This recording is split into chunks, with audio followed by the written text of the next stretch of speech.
young man speaking in the city square, trying to tell somebody that he cares. Can you blame the voice of youth for asking what is true?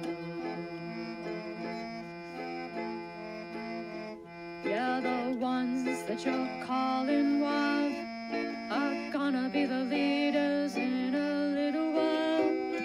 When will the lonely voice of youth cry, what is true? This our world's waking to a newborn babe, and I solemnly swear it'll be their way. You better help that voice of youth find what is true. And the lonely voice of youth cries, what is true?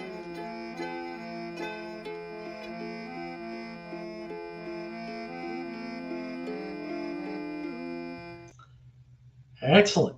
Well, welcome. It's good to be here on a Friday evening. It's nice that I get to leave work really early because, man, when I don't do that, it's no good. What do we got today?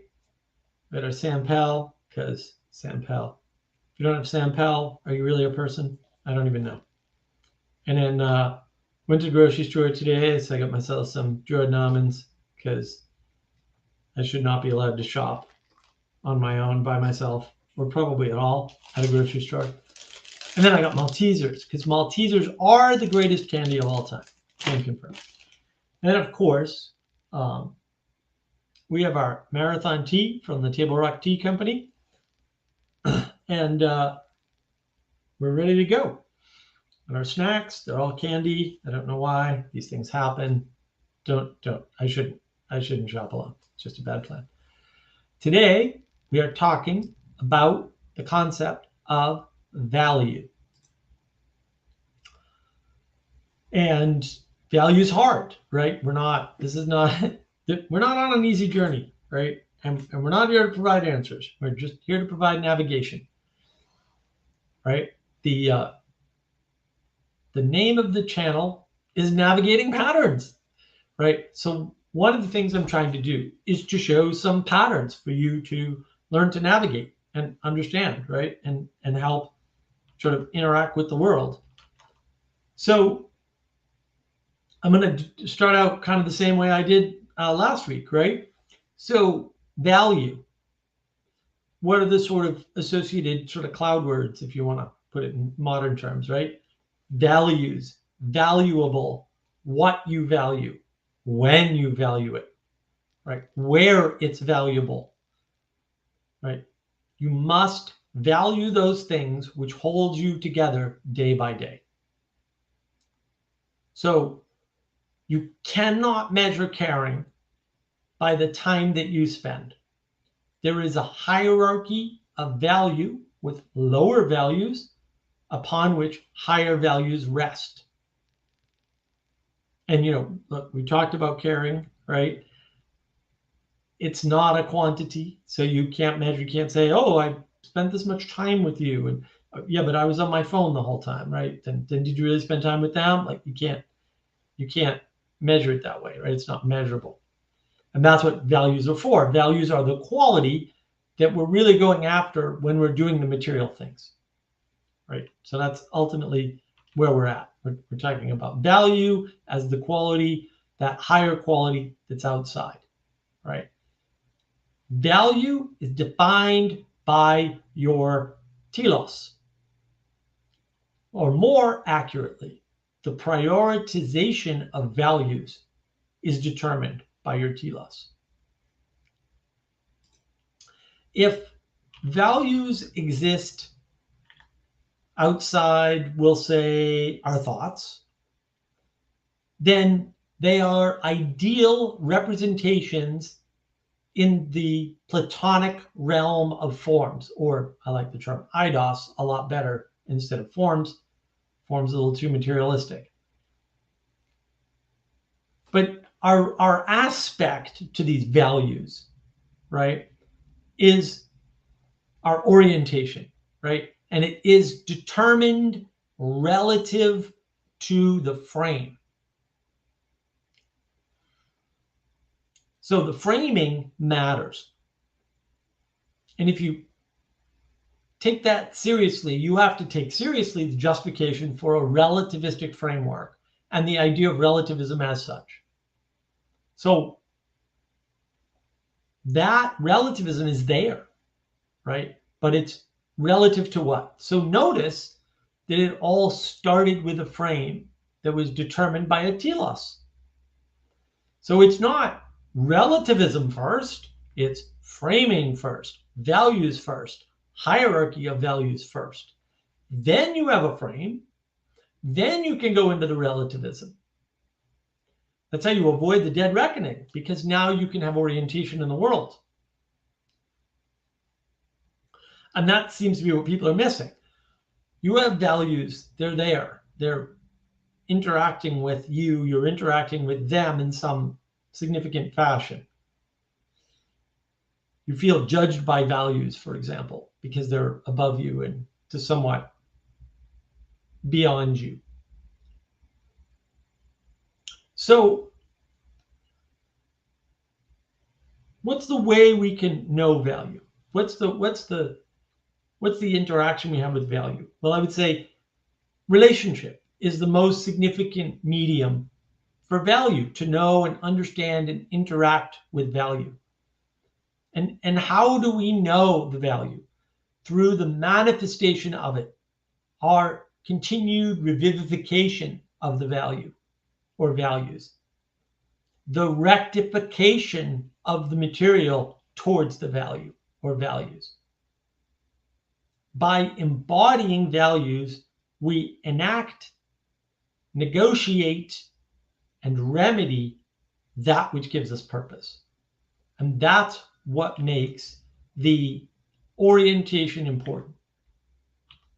Because we're negotiating, right? And we're trying to manifest something above us, these values, right? In order to orient in the world, in order to get something done, right? And there's a hierarchy, and that hierarchy may change because time is a factor, as always, right? So one example of these values and enacting them and embodying them. What does a king point to? Does he only point up? I think not. I think a king also points down and looks at his subjects and says, oh, and looks at his holdings and says, oh, and then figures out what to do. Now, does he do that perfectly? No. Kings happen to be people. People happen not to be perfect. Weird coincidence, I know. It seems to work out that way all the time.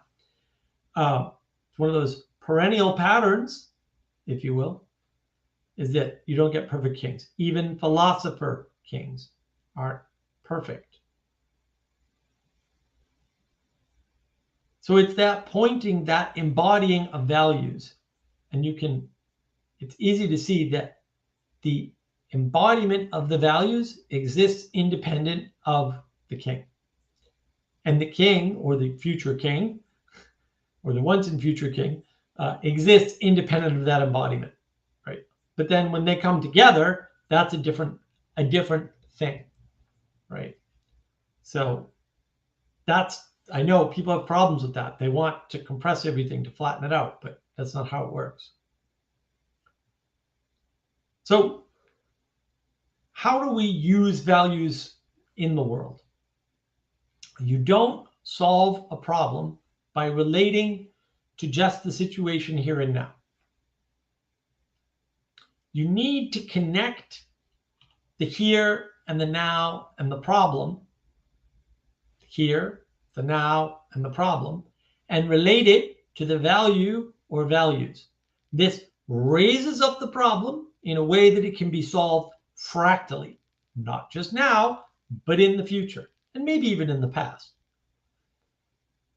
There's a way to understand your past as the thing that brought you to the place that you are now. And whatever bad thing happened in your past, it still brought you to this place. And had you had a different thing happened, you might not be where you are. You can view that as good, or you can view that as bad. I suggest you view it as good. There's always things to be grateful for.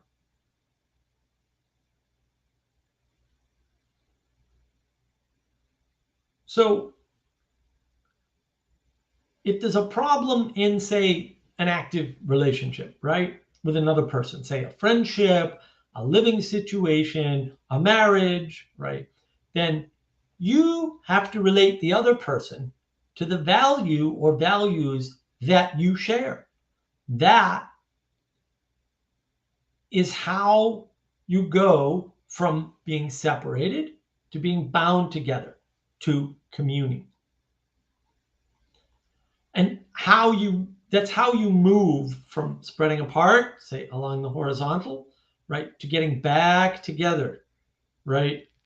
Because you're looking at something higher that you have in common. You don't have anything in common on the horizontal. It's something in common up above, the values. That's how you reverse the magnetic pull of your connection, right? You switch to attraction, right, towards the common value from the repulsion of rebellion against the value or against the other. You can always deny the value. You can always deny the other person. If you're stuck on the horizontal plane, again, you've got this conflict, right? The conflict can't be resolved there. You have to aim up, and then you can come together and cooperate. And the value is the thing that points you the way to doing that, right? The values, the hierarchy of values, the prioritization of values is how you get there. And look, you could be in a relationship and a marriage and not have exactly the same prioritization in the hierarchy. That's going to happen because different people happen to be different. Radical statement, I know, but also true. So how do you get back together? You look up. The common thing is above you. It's not with you. It's not equal to you. You're not equal to it. It can't contain you if you're equal to it. That doesn't make any sense. And it needs to contain you and the person you're in relationship with.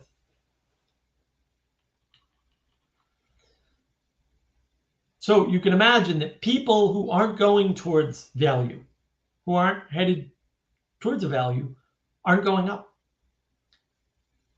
And if you have to live on that horizontal plane, you have no option but conflict. It's always going to be conflict. You want equality, you're going to get conflict. People aren't going to be equal ever. And if you try to make them equal by squishing the world and flattening it, putting them on the horizontal plane, you're going to get nothing but more conflict.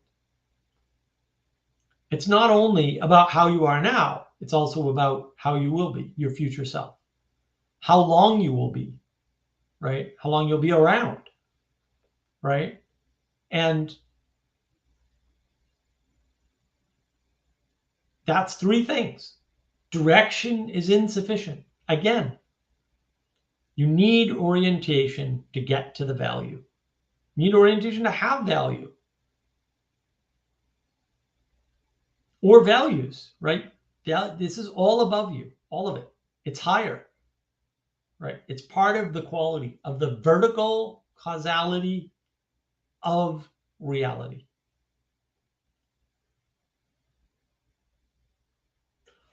The way to be true in the world is to be oriented towards a value or values. That is proper relationship. It's impossible to have right relationship in only the horizontal. That is a discrete, procedural, or legal, contractual idea. And I'm not saying throw out procedural, legal, contractual, discrete ideas. I'm not saying that. But if that's all you have, it's insufficient to understand and have right relationship with the world we live in today, that enchanted world that we actually inhabit. You can't reduce justice to law. You can't do that. It doesn't work. Because you can keep the spirit of the law while breaking the letter of the law. This is well known by lawyers, by the way. Well known, well studied, tons and tons written about this over the years.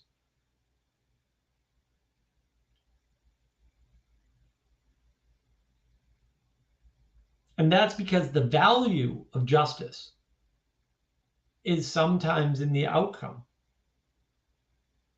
and sometimes in the implementation. You get into this whole ends justify the means argument. It's like, why does that seem like a paradox? Because it's not real. Because you can't resolve it. Because sometimes the answer is the ends justify the means and sometimes they don't. Sorry, it's not a universal. Bummer. Like almost everything else.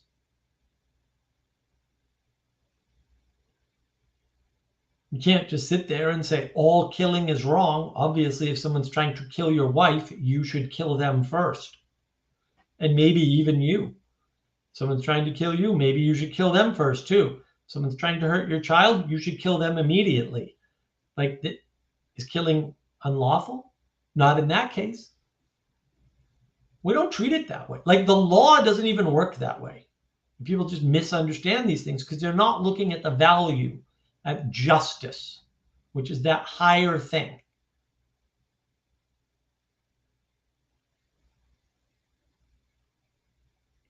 I want to propose that the intimacy crisis, which I think precedes the meaning crisis, is all about a disconnection with the concept of value itself, with our values, with the quality that is higher than us, that is the only thing that is able to contain us. That quality that's bigger than us can contain us in an important way. And that's why I think the intimacy crisis is important.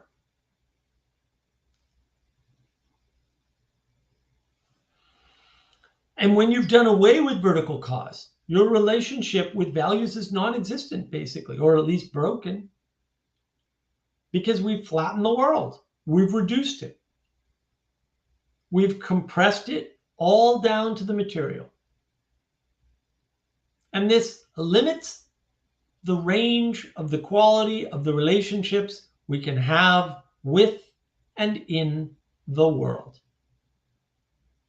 We need to have value to be enchanted, to go up and down, so we can sense and properly participate in deep quality relationships, reversing the intimacy crisis. This is why we need hierarchy. And if you have hierarchy, you need to be submitted. You're not at the top of the hierarchy. That's playing God. You're not there. I'm not there. We're not there. We're not going to be there. That's not where we belong. It's okay. It's very comforting. The weight of the world is not on your shoulders. You're not Atlas. You're not holding up the world. That's a good thing. You don't want to try to hold up the world. You can't. It should be obvious. And yet it's not. Submission to the fact that we are not responsible for holding up the world is one of those things that keeps us sane and mentally healthy.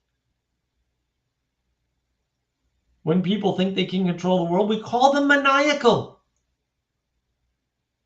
We don't consider them healthy. They don't have a proper sense of intimacy. If it's all postmodern, top down from above power, there's no intimacy in that. It's just you at the top. See my model videos. I have excellent model videos. The fourth one got a lot of views lately.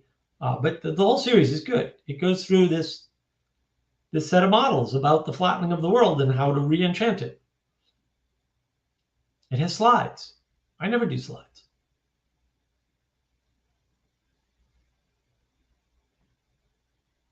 So how do we understand this materialistic, flattened, reduced, compressed frame? When the only value you can sense is through a measure, quantity, it becomes material only. What is the material value of a relationship? Is it only physical? Maybe we can make it more material and fix it with more material. Let's add money. So you get married because you now have a physical thing that is like approved of by the fact that you're married, and now you're sharing the money. And so there you go. That now the relationship is two qualities or quantities, really. And that's the problem. They're not qualities. They're quantities. Doesn't work. You can't add properties to relationship to come at fixing the intimacy crisis, to being more connected or better connected, more deeply connected. That's what values and values alone give you. And values are access to virtues and the transcendentals, the true, the good, and the beautiful.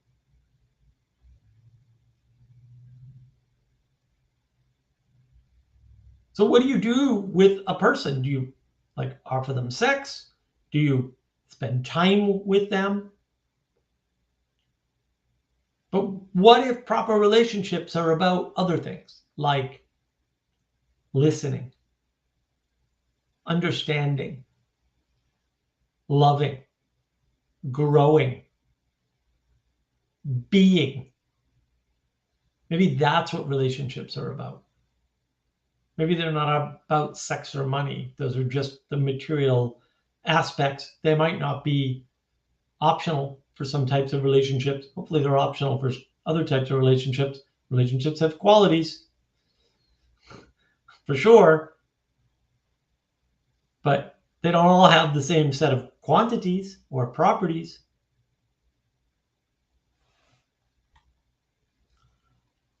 But let's sort of explore this flattening a little bit. What would a world without value, or with, we'll say, lesser values or low quality values look like? What if we just reduce it to quantity and material aspect?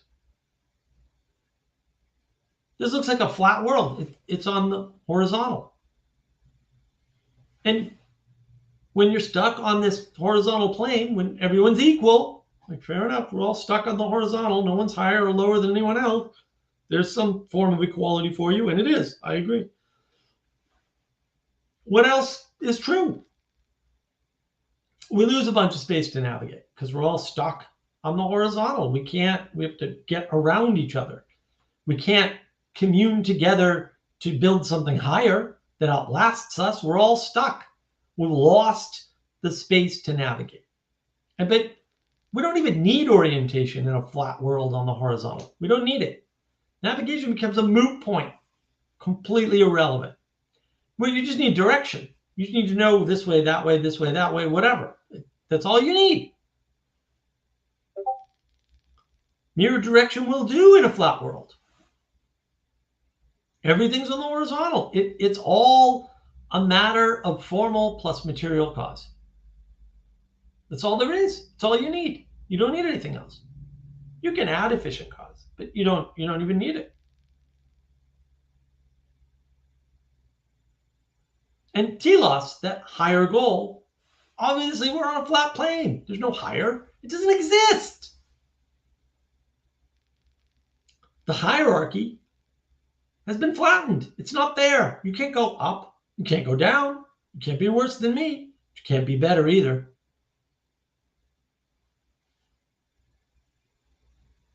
Everything's been flattened. It's all been squished. It's compressed. It's reduced.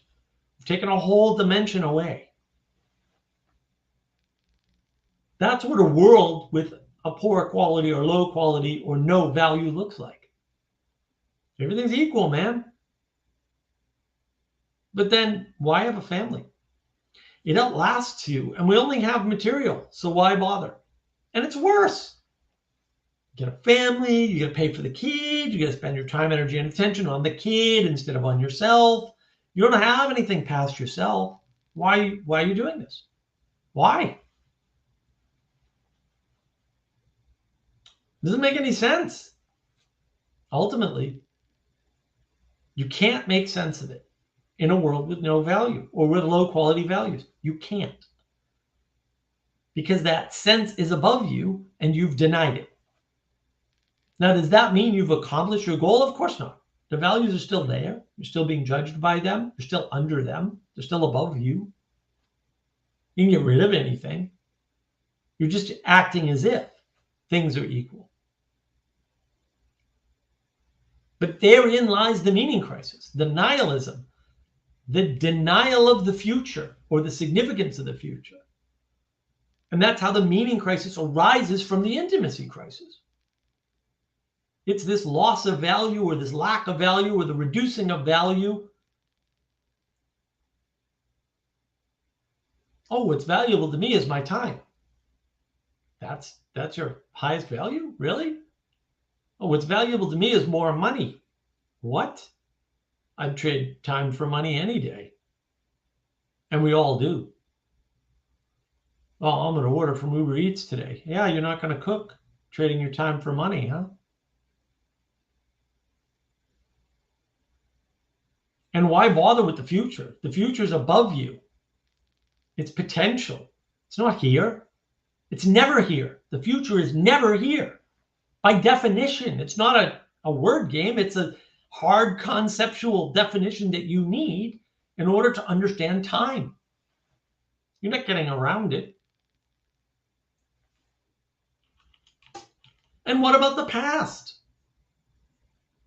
How we write our story to date actually matters to us today, to us in the future, and to our past traumatized selves. Because we're all traumatized. There aren't any non-traumatized humans. That doesn't happen. And Jordan Peterson talks about this. He talks about his past authoring program and his present authoring program and his future authoring program. And they're lovely programs. In a flat world, the past becomes a series of connected events, and they can be arbitrarily connected. But then they're merely about those quantities, those horizontal things, which connect us to today.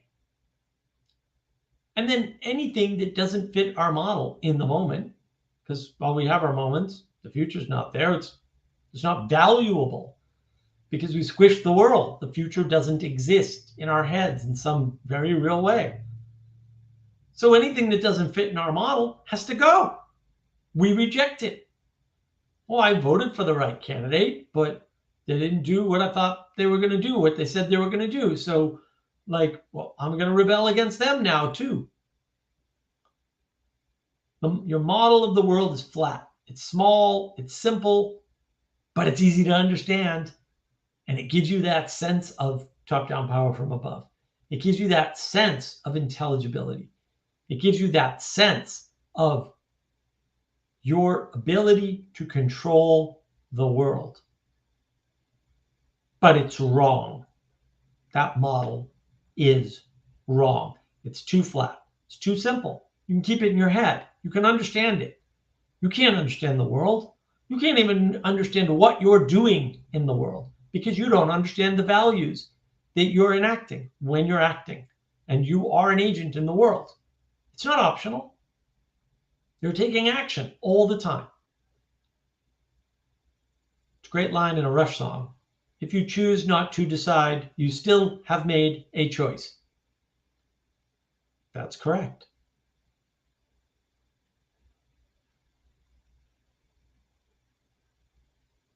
So what happens when we try to live in this world, in this fantasy, hallucination, previous live stream world? Our ability to orient atrophies. It lessens. We lose the skills of orientation because we aren't using it. We're trying to live in this flat world. What do we need all those extra skills for? Like all other skills, you don't use it, you lose it. Not all of it, but it still gets worse.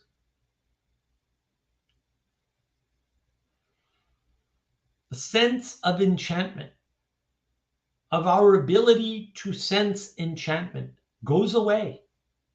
The world loses enchantment for us, the observer. It doesn't lose enchantment. It's still enchanted. It's just you can't interact with it because you've lost the skill of sensing enchantment. The complexity and beauty of the world go away.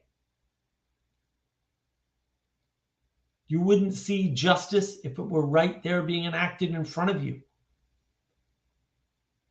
You wouldn't know goodness if it took you by the back of the neck.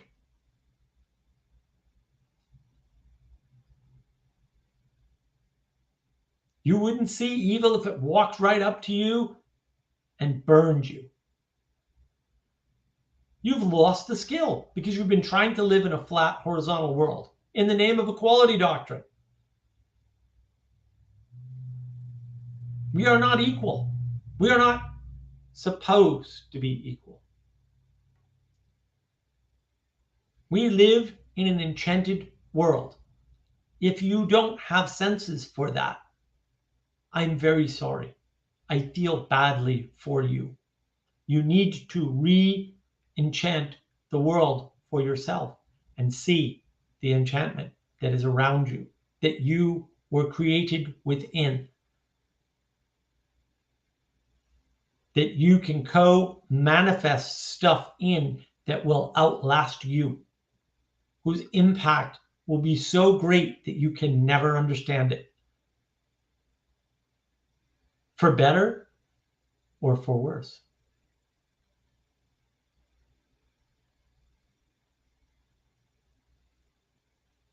The tools that we have to relate to the world when we're trying to live in a flat world so that we can own it or understand it or predict it,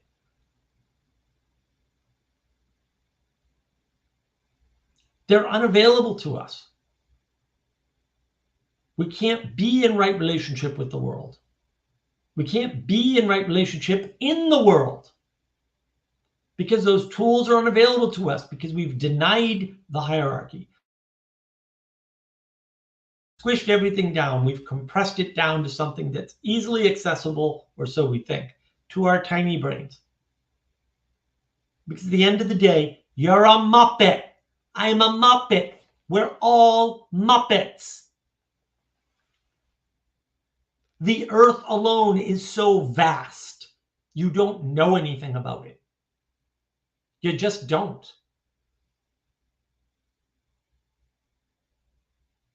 The vague average temperature sorts of garbage, it's 5 to 10 degrees cooler at my house than it is a mile down the road reliably in the summer. Reliably.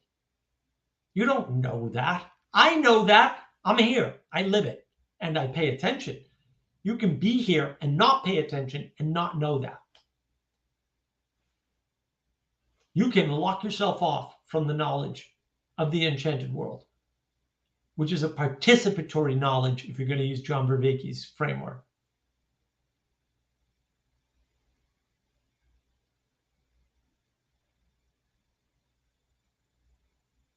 You can lock yourself off from your engagement in hierarchy because you're sad that you're not at the top.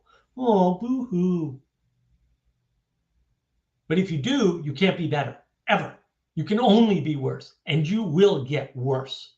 You will, because you're not looking up. You're not aiming higher. You're not struggling for values. You're not even aware of the values you're enacting in the moment because you squished the world. You don't have access to the tools. You've forgotten the ways to use the tools, or maybe you don't have access to any of the tools of the enchanted world anymore. That's what happens when you try to live in a flat world. Top-down power from above power narrative. See my video on postmodernism. Ridiculous. Or my video on power. Both good videos.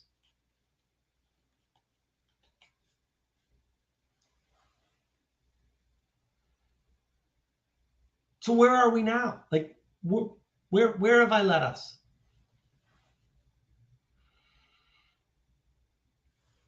You cannot have proper relationship to anything in the world without values that are higher than you, than me, than material, than time.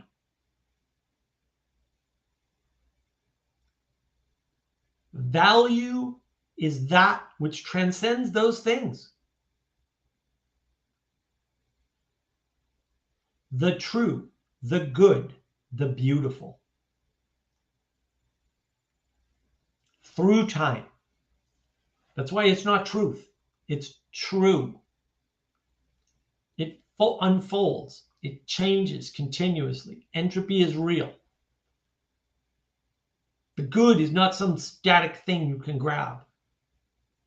The beautiful is not like a painting.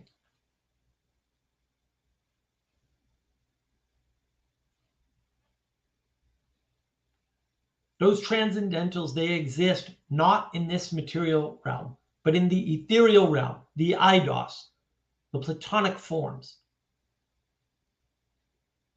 Without a good sense, a good understanding, and an appreciation for values, and for value as such, for the qualities of the world, of the values. Not only can we not sense the enchanted world that we are still part of, but we lose our ability to relate to anything except the physical world around us or the imaginary world in our head, that hallucination, that fantasy. This came up on Twitter for some weird reason. Carl Benjamin, Sargon of Akkad. Very strange. And now we have to choose or bounce between pure physicality, which you can argue we share with everybody. It's very comforting too, right? Because there it is in theory, the same for everyone. But it's not. Not everybody senses everything the same way. Or, look, we can just find a fantasy, an illusion, a hallucination that we can be in alone. Oh, but wait, Muppet Mark, you say video games. I could be in the same video game. We could play together at the same time. First of all, no, you can't. Don't want to get into the computer technical stuff, but I could. Lag. It's a big deal. Latency exists. Latency is lowest when you're physically together. After that, it gets bad, quick. What about the metaverse? We could walk around the metaverse together. I've played video games. I still play video games. I'm not saying no video games. Entertainment important. But, and I've played, multiplayer. I'm if I could afford it and certain people were in one of these virtual worlds where we could do the 3D thing with the metaverse and swords and whatnot, tomorrow I'd buy the rig and do it. Tomorrow. I'd do it tomorrow. That isn't where we're at. I mean, there are dear friends of mine who, I moved away from a bunch of people. So, and there were a bunch of people I always knew that were half the world away that I've never met in person. But listen, do you share those experiences? Like, if you read Plato's Republic, do you get out of it what I get out of it? No, you don't. We can get a book club together, which we have on the Texas Wisdom community. See their YouTube channel and the Discord server. And we can discuss it and try to get more out of it. But it's not like we come to a consensus on the damn book. We don't. We all get more out of the book, though, which is weird. We don't close in reciprocally narrow, if you want to use some Vervaeke language, onto the core meaning of the Republic. No, we don't. I'm not saying you can't do that with some books. I would call those bad books. That's what I would call them. You don't have to call them that. I'll call them that, though. The Republic is a well. You go there over and over again, as John Vervaeke says, and get more out of it each time. But if you go there with other people, They get things out of it that you don't get. And when you all talk about it together, you all get more out of it. That's amazing. That's enchantment. So you don't share the experience. And that's not a bad thing. But you think you do. And that's a bad thing.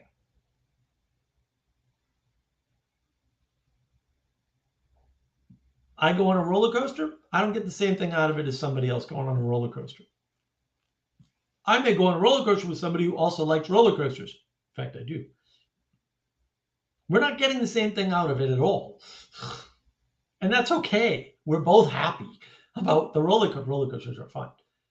If you don't think roller coasters are fun, you're wrong, by the way. Just want to put that out there. Roller coasters are fun, especially wooden ones. Wooden roller coasters are great. But it's not the same. It's way bigger than my experience or my friend's experience or your experience. It's way bigger. It's far more enchanted. And look, it turns out, and we're learning this as a society, that we do not share these experiences. Not in the way we want, not in the way that gives us intimacy. And the baby is split. Either we engage purely with our experience, or we fail to have a meaning-making relationship.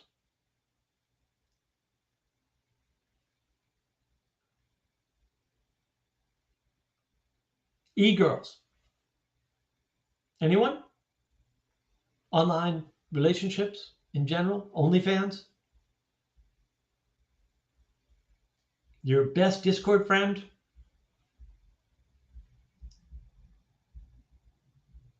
you ever see any of that blow up and go horribly wrong? I have seen it for years. Years ago.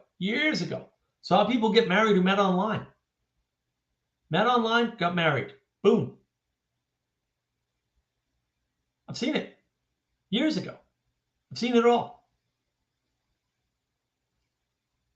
And the illusion possesses us. And that's not to say it doesn't work out sometimes. Of course it does. Randomness happens. That doesn't make it good. It means we have to be careful. We have to understand what we're seeing. We have to understand the dangers and the risks and what's actually going on. If I interface with you every day online, not that I'm speaking from experience here or anything, and then I meet you in person, that doesn't mean it's going to work out. You may decide the day-to-day in person is so totally different than what you anticipated in your head that can't be with that person every day. You can't have that deep, real relationship with the struggle together. You have a struggle, I have a struggle, and we struggle together. And if we're not struggling towards the same values or value or transcendentals, we're struggling apart. Sometimes we struggle apart. But if we're not trying to struggle together and struggling to struggle together, it's not going to work. And you can't control that necessarily, but you can do your part. And when the other person isn't able to do their part or willing to do their part, you can do your part more. That's true. I'm not saying it'll work, but it's still your best bet.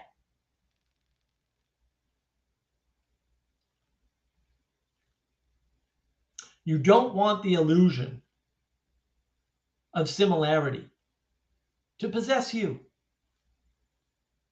You don't want to withdraw from the liminal space outside of us and between us to a space purely inside your head, a space purely of your own making, inside your own fantasy, inside the hallucination of your brain. You don't want to self-isolate.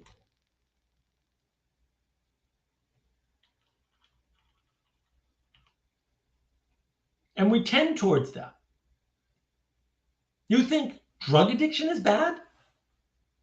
Try being addicted to a hallucination. You can fool yourself into thinking it's real because other people have the same description of the hallucination.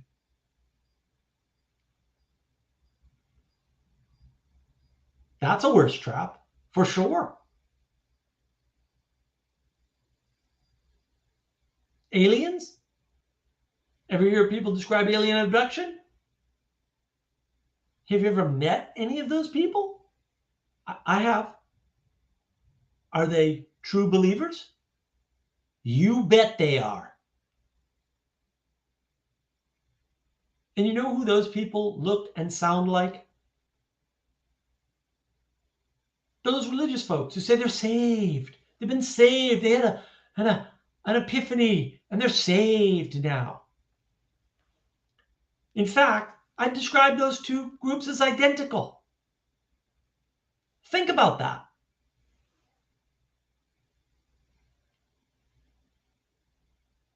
If you get abducted by aliens, are you different? Should you be? If you're saved, are you different? Or do you need to go right back into the struggle from whence you came?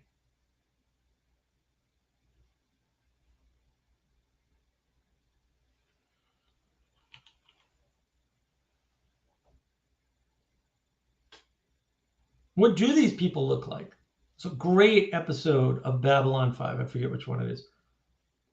Need to rewatch Babylon 5. This guy comes to the space. It's a space station, guys. It's a mechanical spinning thing in space next to a wormhole. He comes to the space station. He's looking for the Holy Grail.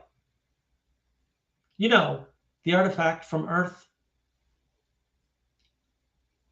The Minbari race treats him with reverence. Rightly, I say. Why? And they say because the Earth contingent's like, let me explain to you about the Holy Grail. It's not real, and if it was, it wouldn't be on some foreign planet because Jesus or something, some ridiculous argument. And the Minbari are like, nah, bro, you don't get it. He's a true believer. We will give him whatever resources we have access to because he's a true believer. Fair enough.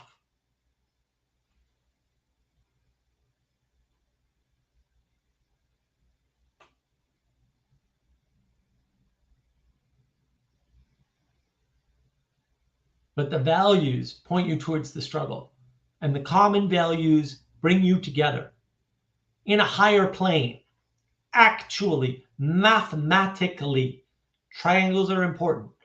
I don't know, you may have seen any triangles lately. They could be everywhere. I don't know.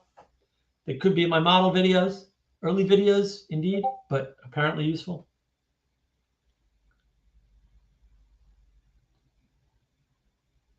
So hopefully you can see the pattern here. How value, relationship, enchantment, addiction, and our behavior are all related, constrained by these patterns. I'd call them religious patterns. If you believe you do not have a religion, one will be provided to you without your knowledge or consent. Do you know what values you hold? What it is you are pointing at when you're acting in the world? Do you know what world you actually see? You actually have access to? You're actually acting in? What world you're an agent of? Are you Agent Smith, like in The Matrix? Are you sure you're not? Are you the baddies?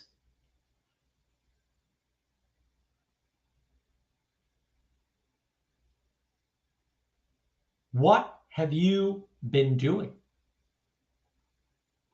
What have you done? That tells you what values you've been pointing at. Do you even know? Are those values shared? We outsource our sanity. Are they values? Are they actually higher than you? Is money higher than you? I don't know, it's given to you, and then you have total autonomy over it once you obtain it, irrespective of how you obtain it. You can have money. Good hint that it's not higher than you. Or are the things you're interacting with just whims of the moment? Because money is temporary. You can't take it with you. You die, somebody else gets your money.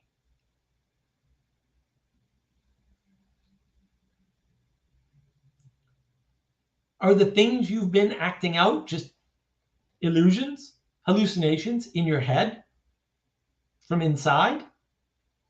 Like AI has hallucinations where it's, wrong. And they say, oh, it's not wrong. It's having a hallucination. No, it's wrong, dude.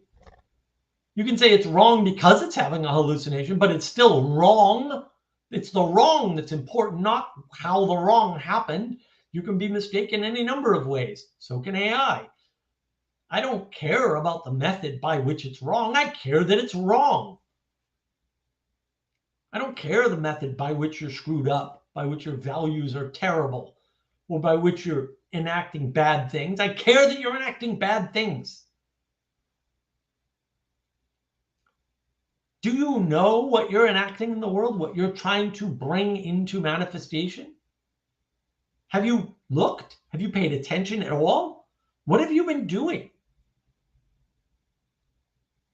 Jordan Peterson talks about this. You believe what you act out. That is a reflection of your values.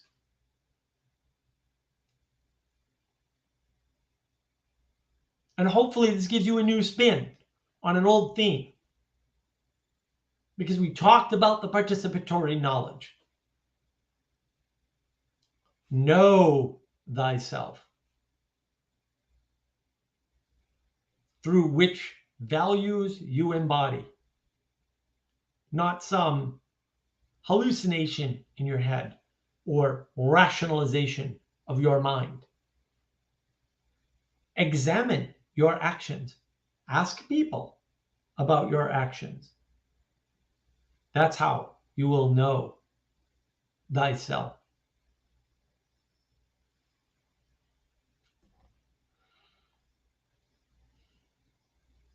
All right, that's it.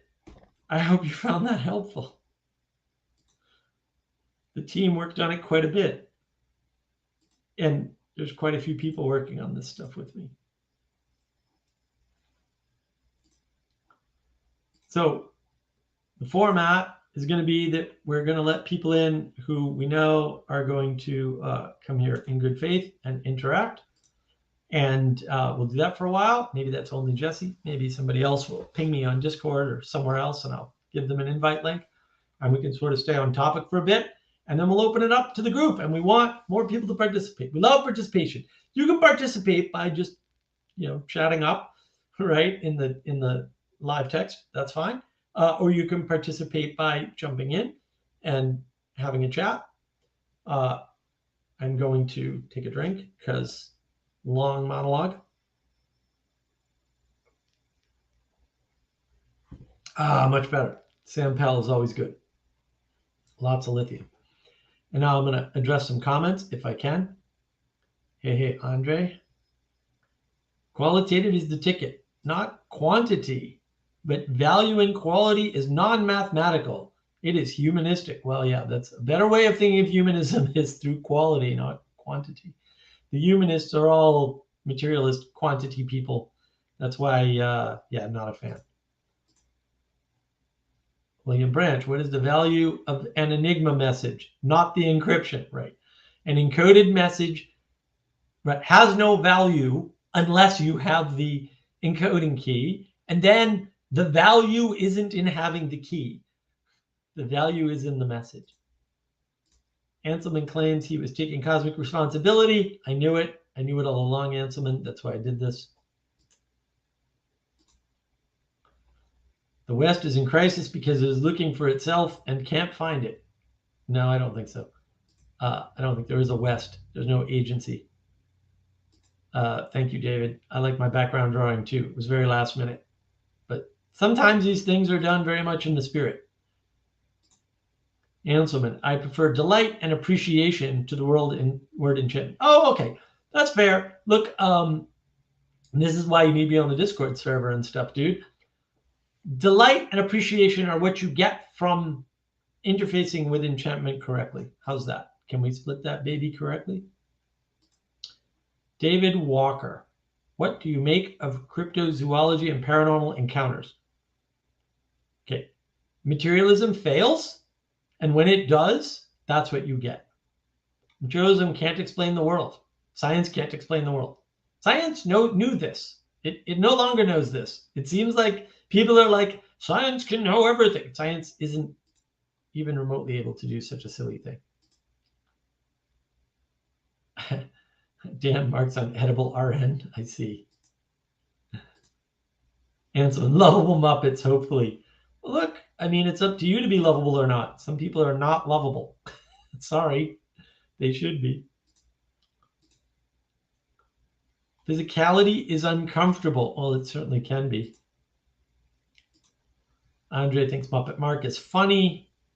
Well, hopefully not. It's not just my looks. Looks aren't everything. Mills, excellent stuff. I remember as a kid having the notion that everyone experienced things the same way. I think losing that notion is an important part of growing up. Yes, couldn't have said it better myself. Thank you. See, that's a wonderful contribution.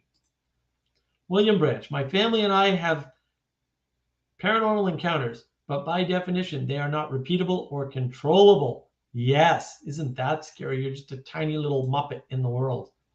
Bummer, dude. Andre, hallucinations is one thing, but delusions are more comforting, I think.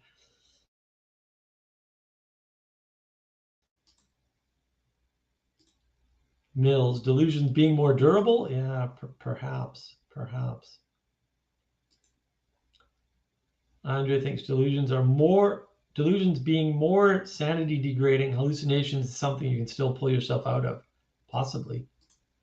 Arguably, yep. As someone who suffered both, yeah, well. Anselman, I toast you with my cup of Darjeeling tea. Excellent, sir. That's a good reminder to drink some tea. And yes, I've had my marathon tea from the Table Rock Tea Company.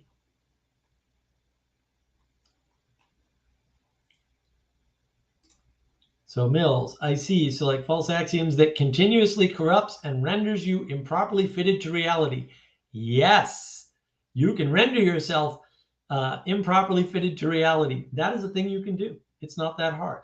It's a bad idea, but you can do it because you have free will. If you didn't have free will, this stuff couldn't happen, guys. It's not, this free will versus determinant argument is so dumb. It's sort of hard to imagine. Aaron Black, there's a basic pattern of intoxication and rejuvenation, for example. If an outsider joined the conversation, we might start hallucinating. Well, I don't know about that.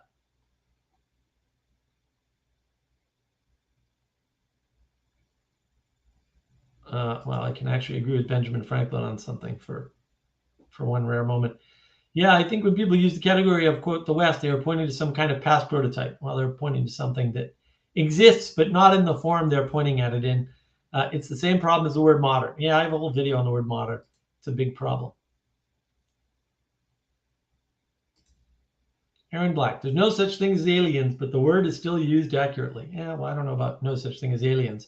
We're all alien to one another in some ways. Andre, comforting, not comforting. Indeed. Indeed. Where is Jesse? Jesse, where are you? Why are you not here? Jesse has abandoned me and left me to my own devices.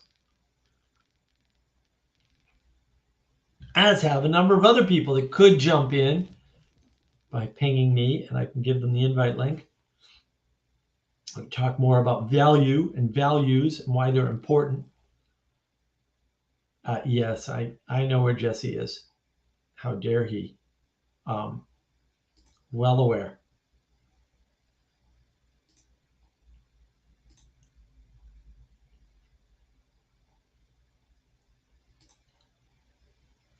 Do you have stuff to say on value, Andre? Because as long as you can stick on the topic, you are, of course, welcome to jump in, my friend. We're just trying to keep the people who want to hijack the topic away from doing that right away. We can do it later, like people can talk about whatever they want later, but we want to stick more to the topic in the beginning and then stray later on so that we get enough value out of the values discussion, we'll say. As the monologue is supposed to be a centering point for the conversation, right? And then from that, other things can emerge, but it's actually really important that we stay, at least close to on topic. At least for a while, right? We can, like I said, we can stray later.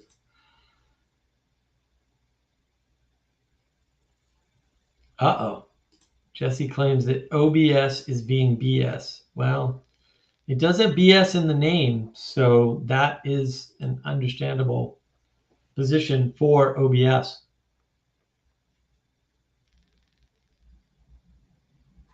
Who has other comments on value here while I'm waiting for Jesse and Andre, neither of which who on the role of theology in cooperation. Never going to happen, buddy. Monotheism versus polytheism. Monotheism versus polytheism I can probably do. I can't touch theology. I'm not a theologian. I'm not going to be a theologian. Theology is evil. I'm going to stand by that. I'm going to die on that hill. Sally, don't listen to the monologue and be covered in mower dirt. I've failed. Okay, Sally, I'm sorry to hear that. There's Andre. Hey. So yeah, I don't know how long Jesse's going to be, but I can warm his seat. Well, I'm glad that you hopped in. Benjamin Franklin, what's the relationship between value and telos? Did you not listen to the monologue? I said the telos is the thing that determines the value or values and the prioritization of those values. I couldn't have been more clear, I don't think. Maybe. The fluff at the side is my cat is sitting right next to the webcam. Let me just move that. That's okay. Cats are allowed. I'm suffering. Well, I'm sorry to hear that. Suffering is difficult, but suffering is also inevitable in life. Courtney, caught most of the monologue and hoping to join later. Well, you are welcome to join whenever you wish, Courtney. So we will give you a try to see if you can stay on topic. Uh-oh, class punk. Here's one. Human beings seem to have a weak understanding of virtuousness. Yeah, well, some do, some don't. Like values and how these things link to intimacy and meaning in life. Yes. What might be the primary cause of this? The intimacy crisis. I have 2 videos on the intimacy crisis. One of them has over 1,000 views on Andrea with the Bangs channel. Oh, there's Jesse. And the other one is with Catherine on navigating patterns. So there are videos to talk about the intimacy crisis. Benjamin missed the first part of the monologue. Yeah, fair enough, dude. I'm just saying I did cover it in the monologue, so you might want to engage with that first. Anselman. We always love Anselman. And then we'll say hi to Jesse. Anselman, if your telos is for a supernatural end beyond this life, well, I don't know. I categorize it as supernatural. But fair. It's fair. I'm not denying. It causes you to set a lower value on some things you might otherwise give greater importance to. You can't be all stuck in the IDOS, right? You can't be all stuck with the ever after, right? Yeah. I mean, that's fair. Jesse, welcome. It's good to see you, my friend. Hello, is this working? Yes. It is working perfectly. You sound gorgeous. Oh, magical. The You enchantment sound like begins. you sound like a FLAC file. Perfect. Only Audio jerk. Audio will jerk. get Audio jerk. how about my mic, Jesse? I've got it right here. It's It's a right lot here. better. It's a Yeah. lot Okay. Good. All right. I don't want you bitching anymore. So until we I both get told Don't you. do that. here we go. William Branch. Yes. Telos is basic. Modernity rejected. It doesn't reject telos. There's no place for telos in materialism. That's why I don't like the term modernity. See my video on navigating patterns. I don't like the term because it doesn't work. What works is materialism cannot account for telos or values or value. It can't do it. That's why they don't. That's why economics doesn't work. Like Nassim Taleb is great. Read on Nassim Taleb's books; they're truly great. Nassim Taleb is great at this. Like, no, economics doesn't work. These guys are all frauds. Why? Because they're materialists. Non-materialist economists are fine. It's just William Bridge. Some people are broken. Okay, dude. I haven't met any non-broken people. If you know any, please let me know. I'd be fascinated. There might have been one once, but I wasn't there, so I can't prove it. So I'm just going to say, so far as I can tell, in my phenomenological experience, right? William Bridge, Saint Simeon Stylitis is elevated.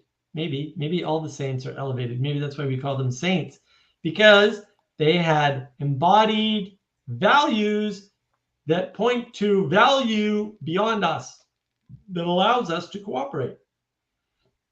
Well, the very fact we remember them too is because of what they embodied.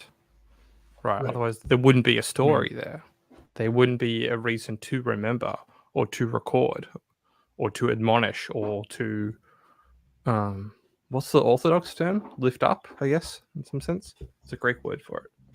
Oh, we admonish is close. All the great ridiculous. Oh, don't get me started on Christianity. It's a complicated subject. We're trying to avoid those crazy Christian terms. I think I will address this. Benjamin Franklin at Anselman. There might be some issues with overvaluing short-term aims. Yeah, material aims. Right. Materialism. Still true. Maybe the meaning crisis is something to do with, yes, the meaning crisis is all about materialism. Also true. Nihilism comes from the meaning crisis. That is true. William Bridge. He sat on a high pillar. He did. He sat on a tall pillar permanently, according to Anselman, which is correct. Nathaniel. Venerate. Oh, yeah, that might be the Orthodox term. Who knows? I'm not Orthodox. Venerate sounds good. It's a good word in any case. Mark just confirmed something, guys. Guys, Mark just confirmed something. I confirm things all the time. I literally spend half my day on Twitter saying can confirm to things. Yeah.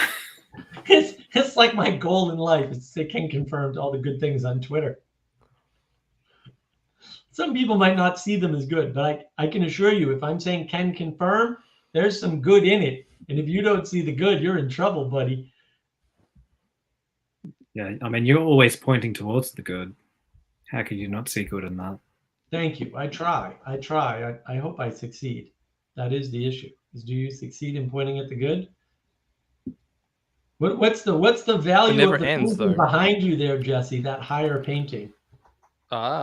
This is Van Gogh's painting of it'd be a Dutch, wouldn't it? It'd be a Norwegian town. Oh no. The demon of StreamYard has descended upon us. How so? What did it do to you? Don't get me. Okay. I want to get into that. It just does things. StreamYard is StreamYard, man. It decides that it wants to take over my audio settings without permission. And that's okay. I do not. It just turns everything up. The Discord demon got me today. It just stopped working in the car randomly. So I was like, what the hell happened? I can't get back online. It's like, I was in the middle of a freaking conversation, Discord. They've built in this random Wii app of reduced background noise too. Oh, yeah. No, I know all about that. That's not Discord. That's third-party libraries that they're using, by the way. And I know that. I mean, right. It's not StreamYard. It's also Discord because it's third-party libraries that they both share. Anyway, that's what I meant to say. Don't get me struck on technical stuff. We could go forever on that. Anselman, Van Gogh spent time in Belgium and France. Okay. As my good friend Adam, and I'm going to do a recording with Adam tomorrow, by the way. I don't know when that video will be out. I know. I want to. Let's see if we can get Jesse excited. Yeah, I'm going to do a recording with Adam. We're going to finish out that third in the series on French Revolution and American Revolution and all that. English Revolution. Yeah, Belgium is not a real country. Adam has total proof of this. And France is France, and there's no good in France. Sorry. France is ending, so. All the goodness left France and went to Canada and would rather live in the winter with beavers than the south of France in beauty, but too near the Parisians. I don't know what else to tell you guys. Like, that's what happened. Anywhere in France is too neat for Asians. That's my point. Maltesers are delicious. The only thing the Brits got right. Man, I was listening to the Rest of History podcast. Oh my God. Those Brits, they've got an expert from Oxford talking about the American Revolution. Yeah. I was like, dude, do you have like a reading problem or a comprehension problem? You're just wrong about a bunch of this. Like, you don't, I don't know. It pissed me off. Totally pissed me off. Demon got Jesse. And StreamYard Demon has taken Jesse. There's an interesting question from Mills here. Oh, hold on. I want to get to Benjamin Franklin. Competing values seems to be a problem. Well, only if you make it a problem. The famous wise ones seem to emphasize alignment to grapple with it. Nope, no, they don't. But I wonder if over-alignment can lead to omissions. Of course you wonder such a thing, because that's a ridiculous thing to wonder. No, it's really not that hard. There is a hierarchy of values. It's not stable. Sorry, I'm not going to give you an answer because there isn't an answer, but also too bad. Anselman, I protest on behalf of mes amis belges. You can if you want, but you'll still be wrong. Mills, how would you delineate good values versus bad values? Well, fuck, good. Someone's paying attention. Thank you, Mills. That's good. That's good. Would you say they need to be universal to be good? No, values are not universal in that way. They might be universal in the way that eidos or the realm of Platonic forms is universal. That's the way they're universal, which is not universal in the material, because nothing is universal in the material, because the ethereal is where the universals exist and the material is where they don't exist by definition, right? And would you say good values get perverted? No. The values don't get perverted. What gets perverted is when you implement the values in a way. It's the implementation of the values that causes the perversion. And it looks like the value. But this is where we get stuck. Like, values are bigger than you. So if I go, I value peace, right? And then I implement war. It is not clear, and it cannot be made clear if I truly value peace and am corrupting it, or if I truly value peace because you need war to get there. Like, I'm sorry, there's just no way by the material manifestation in the moment to know that. That's where everyone gets wrapped up. A lot of things make sense in hindsight, sure, because there's an infinite number of descriptions in hindsight that make the past make sense.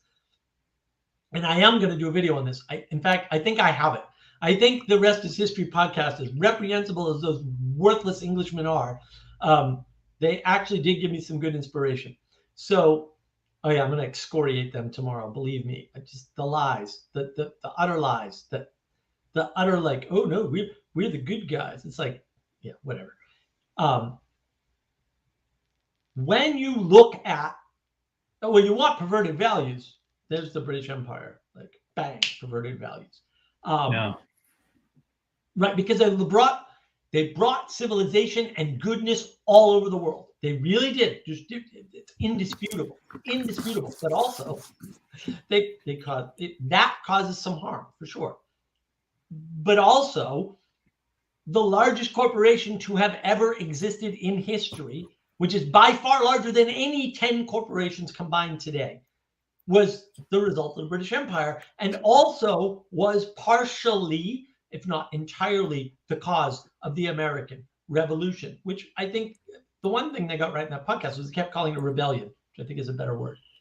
So how do we delineate this good from bad? Well, the problem is that we suck. That's the problem. We're Muppets. Like, we can't implement values correctly because we're just flawed, useless, worthless, stupid Muppets. Is the value perverted? No, the value is up there in the point. Is the triangle imperfect because of my useless ability to use a marker on a board poorly? No, the perfect triangle still exists. The founding Americans too thought they were more English than the English. They thought they were keeping up the Anglo-Saxon spirit. These freaking jerk-offs like totally leave out the fact that the reason why New Englanders are in New England is because they were you kicked out the monarchists. Did you expect them to stop being monarchists because you kicked them out? No. Like, why would you leave that out of your account of the revolution? It's kind of key. And it's not just the people up north that are monarchists. It's everybody in the United States is a monarchist.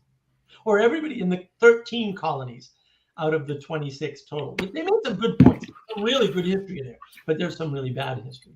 Well, all history is, in some sense, a story, right? It's a story. Right. How you tell a history, the narrative that you weave through. Right. Rather, because it's just data, facts, information, right? And then you have to frame it in order to have a point, to signal something, to communicate a message. Value or values that were inherent in the moment and being enacted. Or to leave out values. Or to leave them out, right. If you don't want people to know that the British Empire brought a lot of good to the world, you could just say slavery 17 times until they give up. I'm not saying anybody's doing that. Oh, no, I'm totally saying people are doing that. Anyway, let's move on. Benjamin Franklin, does Impressionism as an art movement, it's way more than an art movement, hold any value for any of you? Of course it does. The problem is, and if so, can you say a few words? All right, before Jesse goes, I know, really, duh. Before Jesse goes, other than pointing at the painting, which is totally fair, Impressionism is still happening. There is a phenomena which I will be doing a video on, although I need a little more time and probably a little more energy. Verbal impressionism is a thing. Watch I think she has 2 TED Talks, but she probably does it all the time. Brene Brown has a TED Talk where she does verbal impressionism, right? And these people, a lot of people do verbal impressionism. They say stuff like, we need world peace. And the way you get world peace is you all meet each other with empathy and love. And then the peace emerged. Now, everybody that heard me had a different vision in their head about what I mean by empathy and love. But it's not wrong, but it's also all different pictures. That's verbal impressionism. That's just one example. Is it somewhat akin to maybe effective altruism in that sense? That's a form of a verbal impressionism. Putting those 2 words together outside of a context is verbal impressionism, because you have to impose a frame in order to make it make sense.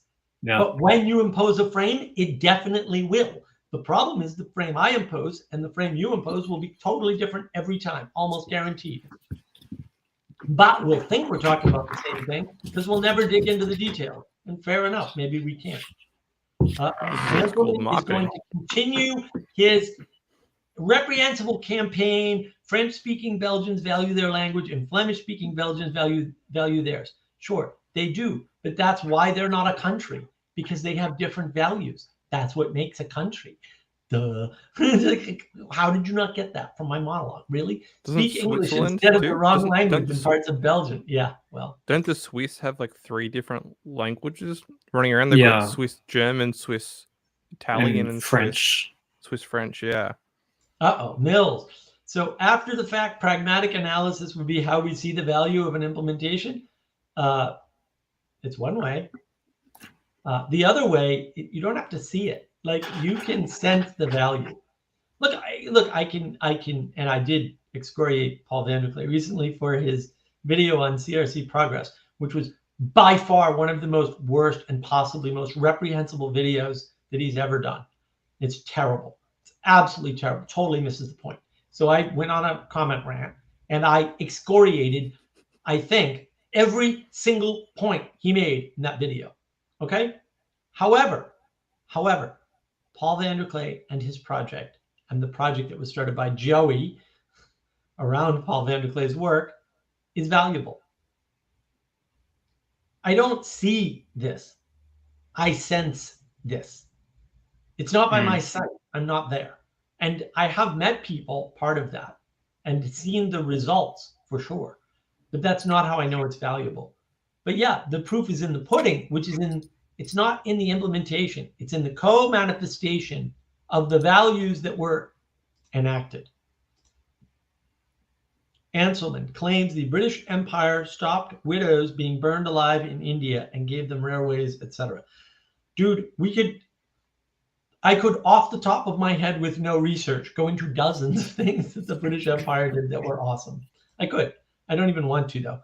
Not after that freaking podcast, because now I'm pissed, Oxford prick. They're laughing. They're literally laughing about the revolution. I'm like, what is wrong with you people? Like, yeah, total mischaracterization. If we stop on India for a moment too, what they did was they imposed a value set on the land that had a divided value set through different religions. All right, and these essentially warring tribes, doesn't matter if it was physical violence, they're still warring tribes, did not want to have shared values, and then there had to be a hierarchy of values that were imposed in order to bring some sense of negotiation, peace, harmony. Bringing people into an empire is bringing them into a set of values. That's what it is. I'm not saying that's implemented well. If you want to know more about that, Adam and I talk about the French Revolution on Navigating Patterns. I suggest that video highly. You will understand. Like, that video is about values. We don't probably talk about values. It's about values. That's what it's about. And the lack thereof, right? And then William Brandt. See, William misses the point, but he's still right. I like my American ancestors for being rejects. They were not rejects. But I also admire the Toffs. No. Oh, we were rejects. We were rejects. Yeah. You've got two. Yes. Yes. The freaking kangaroo lovers are all rejects. That is true, unfortunately. Their pronouns are convex. Monet was myopic. Yes, which is why he was able to do that and invent. Art is invented by constraint. Karen Wong on the Meaning Code. If you haven't seen the Meaning Code, I don't recommend all her videos because I can't, and she's kind of all over the place. But some of her stuff on art is so fantastic. She talks about this constraint. I'll be talking to her art soon. Comes from. I'm going to talk to her soon. I'm actually doing my research to talk to her soon. So. Oh, great! That'll be wonderful. I love talking to her. I've got a bunch of videos with her. Yeah, good evening to the pirate captain and his gunners. Oh, are they cannoneers? Perhaps. I don't know. I like it. Thank you. Good evening to you as well, sir. William Branch, Chinese is ambiguous, particularly classical Chinese. That is how you avoid getting chopped. Yes, well. Benjamin Franklin. Speaking of effective altruism, I would kill to see a debate between Peter Singer and David Benatar. I don't know who those people are. They both sound evil. The Swish also have Renish, whatever that is. Sounds like a disease. Yeah, it's like a folkish language. I hope someone invents a drug that can cure that for them soon. Hanselman, I think Belgians are united in valuing waffles, beer, and frites. Fair enough. I'll allow it. I'll allow it. If we allow ourselves a second to talk about Belgium, they have preserved their old medieval towns well. Yeah. Yeah, but so is Croatia, dude. It doesn't help. Yeah, well. Yeah. Yeah. The island, I can't say it right. It's Brach or something. I can't pronounce it. That island, it's the largest island there in Croatia, right in the Adriatic Sea. Wow. What, man, rented a car 2 days and just rented a convertible and drove around the island. It was awesome. It was awesome. It was all. There's a church. There's a center to the village. They seem to be the same. Like, and you can just sense it, right? You just walk around the village, you're like, oh, I'm in a medieval village, clearly. Or laid out like one. I don't know how old the village is actually, or it doesn't matter. But yeah, it was amazing. It was really amazing. Really, I was just blessed. What a trip. What a wonderful trip. For very many reasons. That one chief among them. Highest point in the Adriatic Sea. Very, very cool. Yeah. I've always wanted to go to the French castle on the beach too. What's that called? Where it's like the long, flat the one lowlands. That's only accessible when it's when the water's out. Yeah. Yeah, that one. I've always wanted. I'd go there. Sounds cool. Anybody who wants to fund my trip to wherever, that would be great. Yeah, to Georgia. We've got to invade Burn.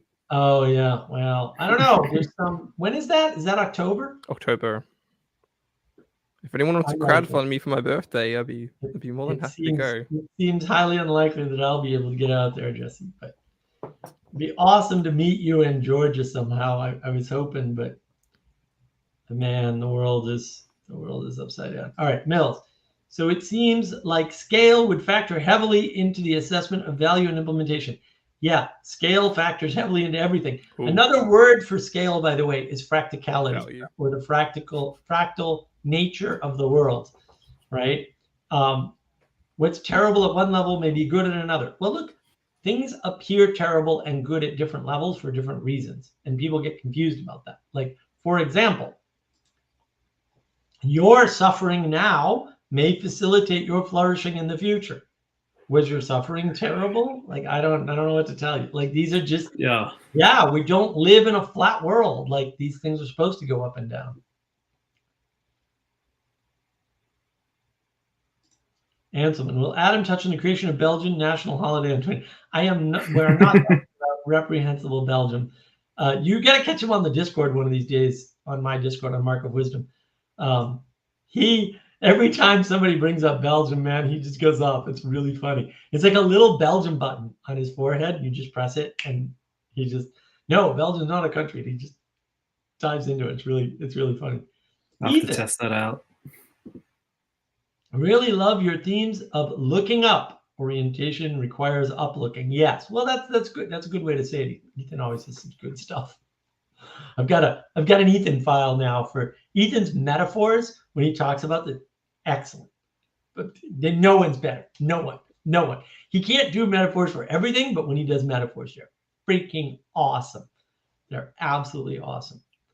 Oh yeah, I was gonna use your metaphor and it didn't come up.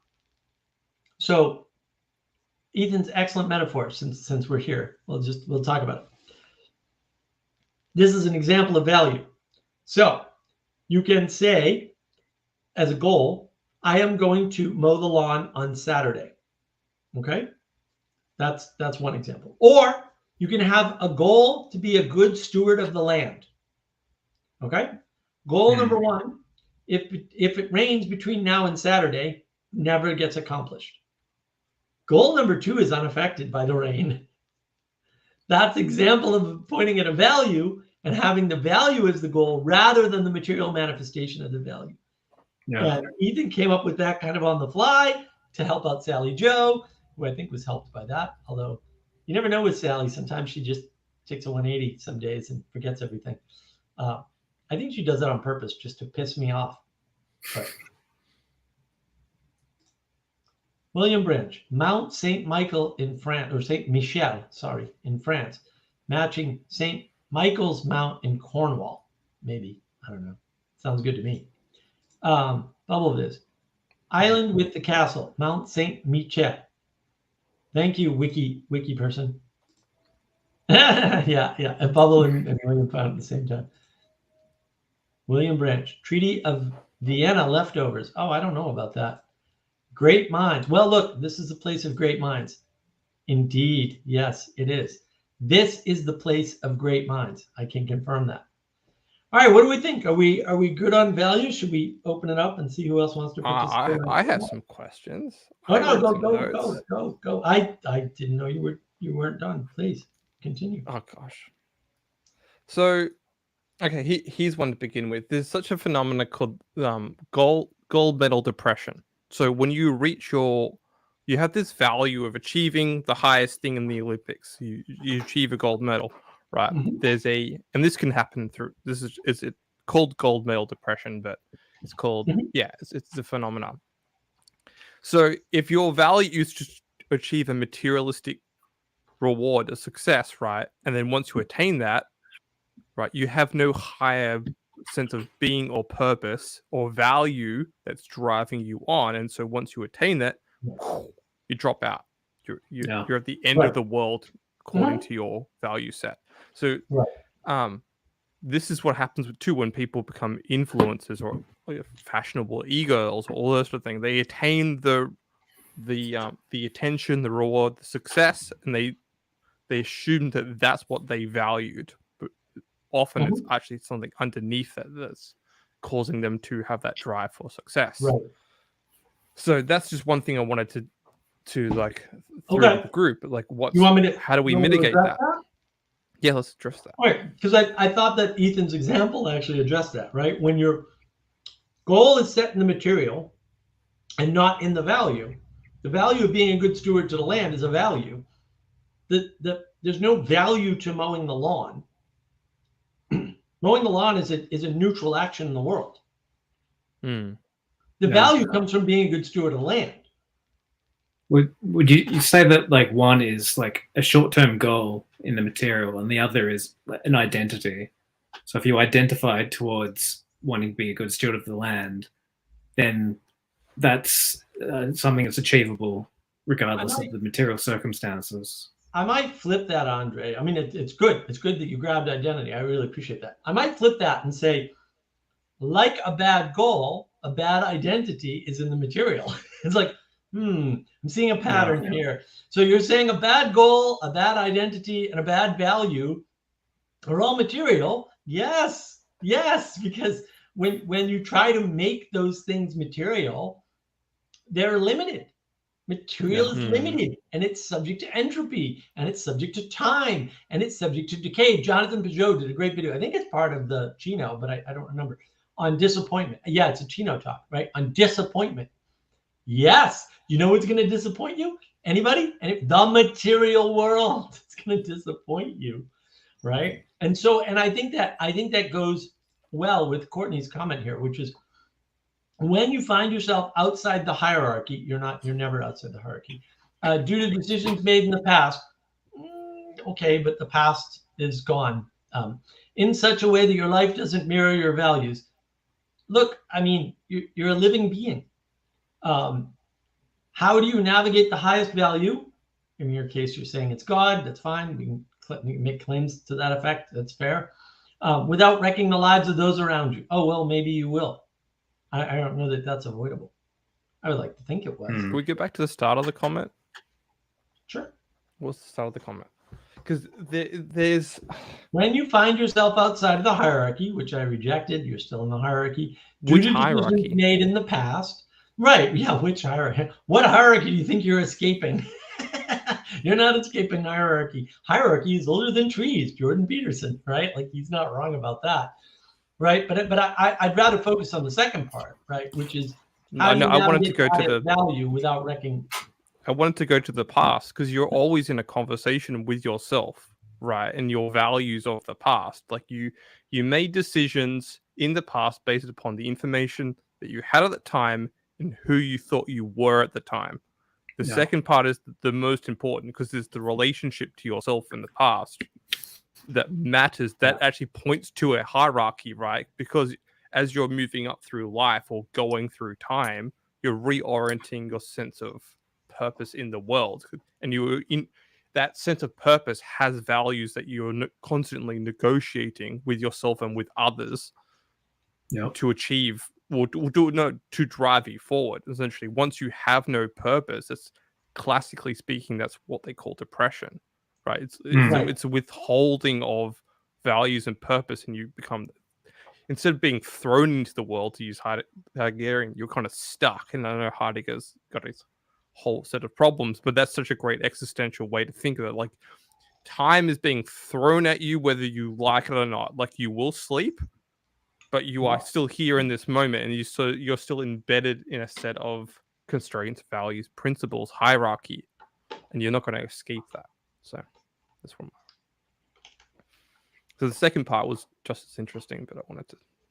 No, I agree with that. Like, was it throne projectedness? I think Heidegger uses, like, we're sort of like condemned to live a life, and I think Viktor Frankl uses the term existential vacuum, which is equivalent to depression. So when you don't have a purpose, worth, or meaning, you fall into that trap. So you continually. I want to point out the problem with Heidegger is that Heidegger is actually 4 years old, right? And so he makes up a new term called throneness. And all he means, all anybody can ever mean by throneness is that you're a created being who was created at a certain place in a certain time. Okay? Everybody already knew this because they had the Bible. I don't know why he restated it and used new words, but he's an idiot for doing so. Like, this is bad. But it's important that people know that. You brought it up in your monologue. Right. So if you bring it up in your monologue, I have to reply to it. He's not wrong. it's just not a very interesting point. It's an obvious, like, yeah, you were Yeah. born. Oh, wow, I was. Oh, wow. Holy Jesse, did you know I was born? Did you know you were born? Like, Andre, were you clued in? Like, really? No one told me That's this. your deep existential point? So the second half is, well, you know, what do we do about this, right? Well, Peterson, as you rewrite your past, he tells that wonderful story about the woman who was abused by her brother, and then it just turns out they were like 6 and 8 or something stupid. And he was like, "Are you sure that like that qualifies?" And she was like, "Oh no, I guess it doesn't." And bang, her whole life is fixed from that aspect. It's like, wow. So you can rewrite your past and forgive yourself, your past self, we'll say, right? And then write your future. Look, and did you make bad decisions that, you know, like, and this is my deep thing. Like, well, and maybe I go overboard in this. I'm always struggling with this. There's no one ever helping me with this. Like, curse to all of you for this. I am very much like, you made your bed, you lie in it. Like, you just, and it's not like, if you want forgiveness or redemption or whatever, like, you can do that. Like, I think you can do that. But if you're not doing that, like, whatever, dude, don't come to me at the end and go, oh, wow. I'm like, I'm just going to be like, yeah, whatever, dude, you chose where you're at. Like, you chose to ignore the people you ignored. You chose to be mean to the people you were mean to. Like, you chose to be nice to people you were nice to, and maybe that didn't work out too well. Like, I don't know what to tell you. Like, you need to take responsibility for that. And once you've taken responsibility for that, everything changes. But don't come to me and go, oh, I did the. I'm like, I don't, like, whatever. Like, fine. Like, you made a choice. You need to come to terms with that choice. I'm not going to save you from that choice. I can't. I don't have that power. So sometimes, right, we end up in a situation where we have to decide, do I make it worse by leaving, at least in the short term? Because maybe doing that saves you. And maybe that's better. I don't know. Like, I'm not here to give you answers. Like, that's not my thing. What's our definition for caring? Right. Well, this is why we talked about it last week. Right. Yeah. Last week's topic was caring. Or do you stay because being there makes everything better, even if you suffer for it? Right. And this is that point about, and this point's all over. It's been made all over the place over the years, over the recent years. Like, in one way, reverse colonization is the worst thing to ever happen to the world, right? The United States in particular, but most Western countries, are stealing the best and brightest from the poorest countries. And that makes those poorer countries poorer, period. And it has to, like, duh, right? And so we're taking in a tiny number of people, but they're the best. And then those countries get worse. Those people's lives get better because they're here, but everybody around them gets worse because they're gone. Well, that's true. What's the value set there? It's individualism. Fundamentally, that's an individualistic project. Right. Materialistic individual project. Right. And so what's our definition, or our agreed definition of caring? Qualitative embodied action. Right. So it's not that you don't, like, if you don't have the qualities and you don't have the embodiment, you won't be able to care properly. You won't be able to act on those two prerequisites. So that's how you navigate the highest value there, Carol. You actually have to investigate what you care about and your intimacy to that thing that you're caring for, right? Or you're attending to. It's another word for caring. And so that's how you navigate to the highest value. Like, you have to. Mills, those things seem mutually exclusive. Well, yeah, the contradictions are things you haven't dealt with, right? It's the Matrix second movie, right? We can't see past the choices we haven't made. It's the same principle right there. Like, mutually exclusive things are things you haven't seen past, right? You haven't made that choice. And so until you make the choice, it's a contradiction. When you make the choice, it's not a contradiction anymore, right? Maybe it's how you conceive of God. Maybe it's time to smash an idol and get a fresh contract.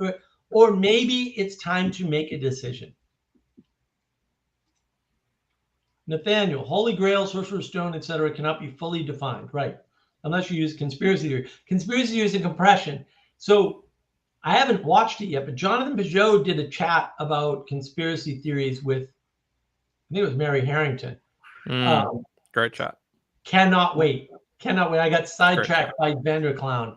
Go back to that. So Because you're bringing up story, and that's my wheelhouse. So, Nathaniel, you're pointing to the inverse, like the fact that there is a holy grail, a sorcerer's stone, a magical sword called Excalibur, that is a definition of a principle or a manifestation of potential in the world. So that's not the conspiracy. The conspiracy is the lack of value that we give to these phenomena, or that we're not able to see ourselves in.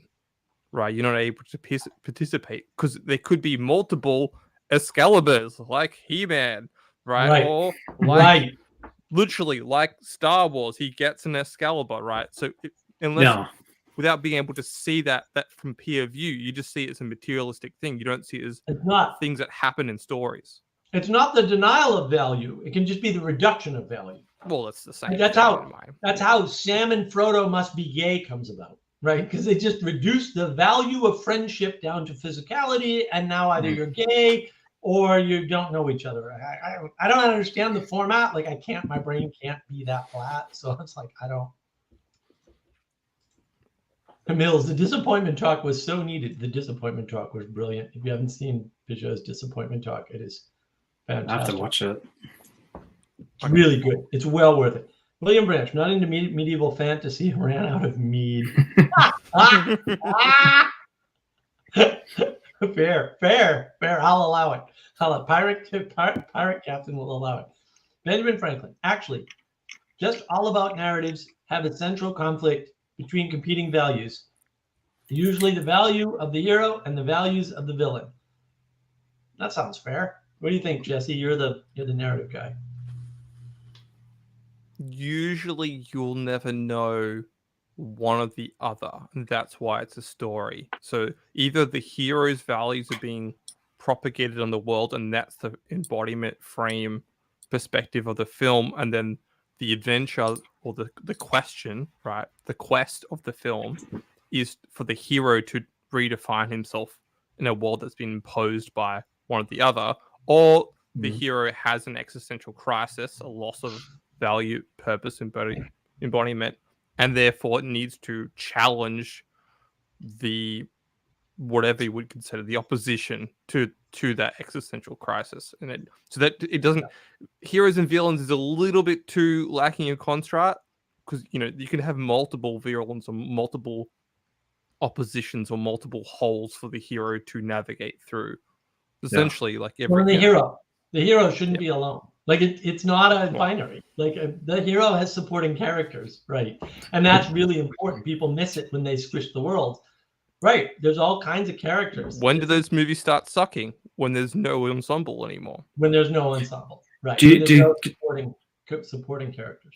Do you think with the values of the good and the values of the evil, movie structure is usually either identifying towards or identifying against one of those sides? So it has to start somewhere. Here's the key. No, except you're right, but not in the way you think, right? This is what I wanted to push back on Jesse on, is that no, it's not necessarily good values versus bad values or values versus values.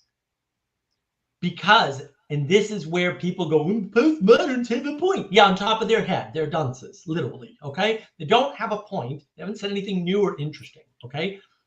You can reject the idea, the concept of value.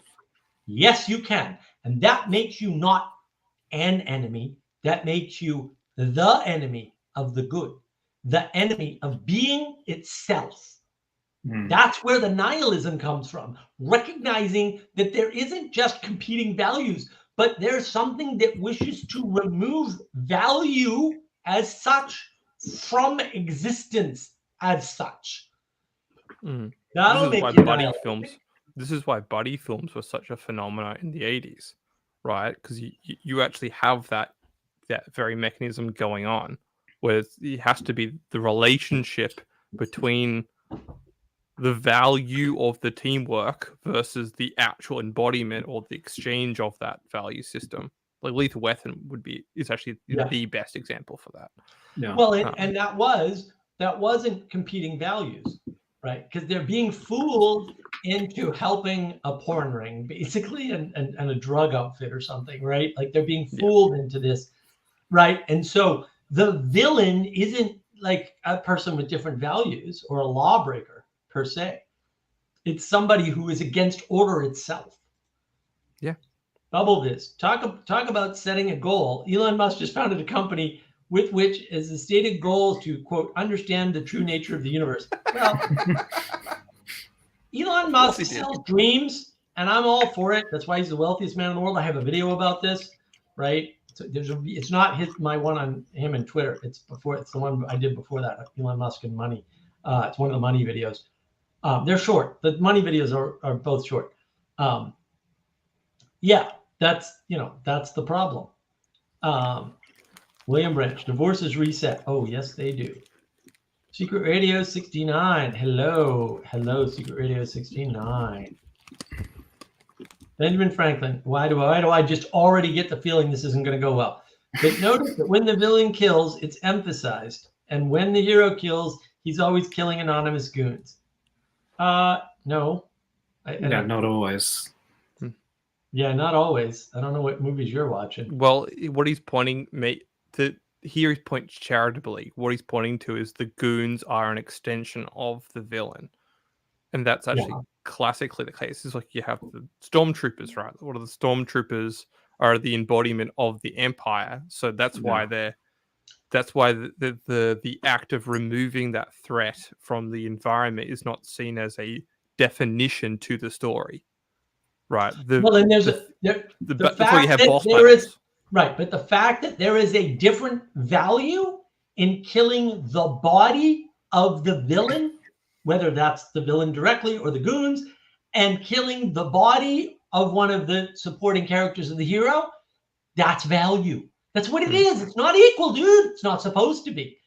It's not supposed to be equal. Villains are real and they are bad, and that is the problem. William Branch, Elon is nuts. Yes, sometimes he is. Deep Germanness. Yes. Secret Radio 69. I love Mark's critique. I do not critique. That is actually not what is going on. I know people have this pre-programming about critique. I actually don't critique. Sometimes I state things outright, and that is actually not critique. If you pay close attention to what critique actually is, it is pointing you at something without talking about it and pointing you away from the thing that is obvious. And I never do that. I point at obvious things and say, this is obvious. And look, I'm not saying I get it right all the time, but maybe I do. I don't know. Like, you need to consider that case carefully. It may be that I am so freaking careful with my speech that I only talk about things when I think I'm going to get them right. And that makes a difference, because it might. It really might, guys. Bubble Viz. Throneness is an important clue to the nature of existence. Throneness is the statement that we were created. It's like it's Genesis. Like it's right in the Bible. You can use different words for it too. You can say, "Oh, we were born." Okay, yeah, we were also born, and that is also throneness. Those are actually the same statement. I don't know why you need a fancy word for it. It's kind of stupid to come up with a fancy word to sound more important and intellectual. I hate that. Like, actually hate that. I grew up in Boston. I hate those people. I do. I hate them. They are arrogant bastards who know nothing. And they pretend that they know something. And that's what pisses me off. And that is what Socrates was bitching about when he was walking back from the Oracle of Delphi, considering why he was the wisest man. Why did the Oracle say this? I don't think I'm the wisest man, says Socrates. Oh, here's this idiot I'm walking with who keeps claiming he knows stuff that he clearly doesn't know. That's why I'm wiser than him. Fair enough. And then Socrates acquiesces and says, yeah, maybe the Oracle's right. Good for him. By the way, all of that is an exemplification of wisdom without an admission of wisdom, which is super important. No. Courtney. All right, Courtney. Past decisions resulting in children from a same-sex marriage that I no longer believe in. Yeah, well, that's tough. So it's not just lives. It's my highest purpose, my children and their rearing. Yeah, look. I don't know what to tell you. Again, like, there's always a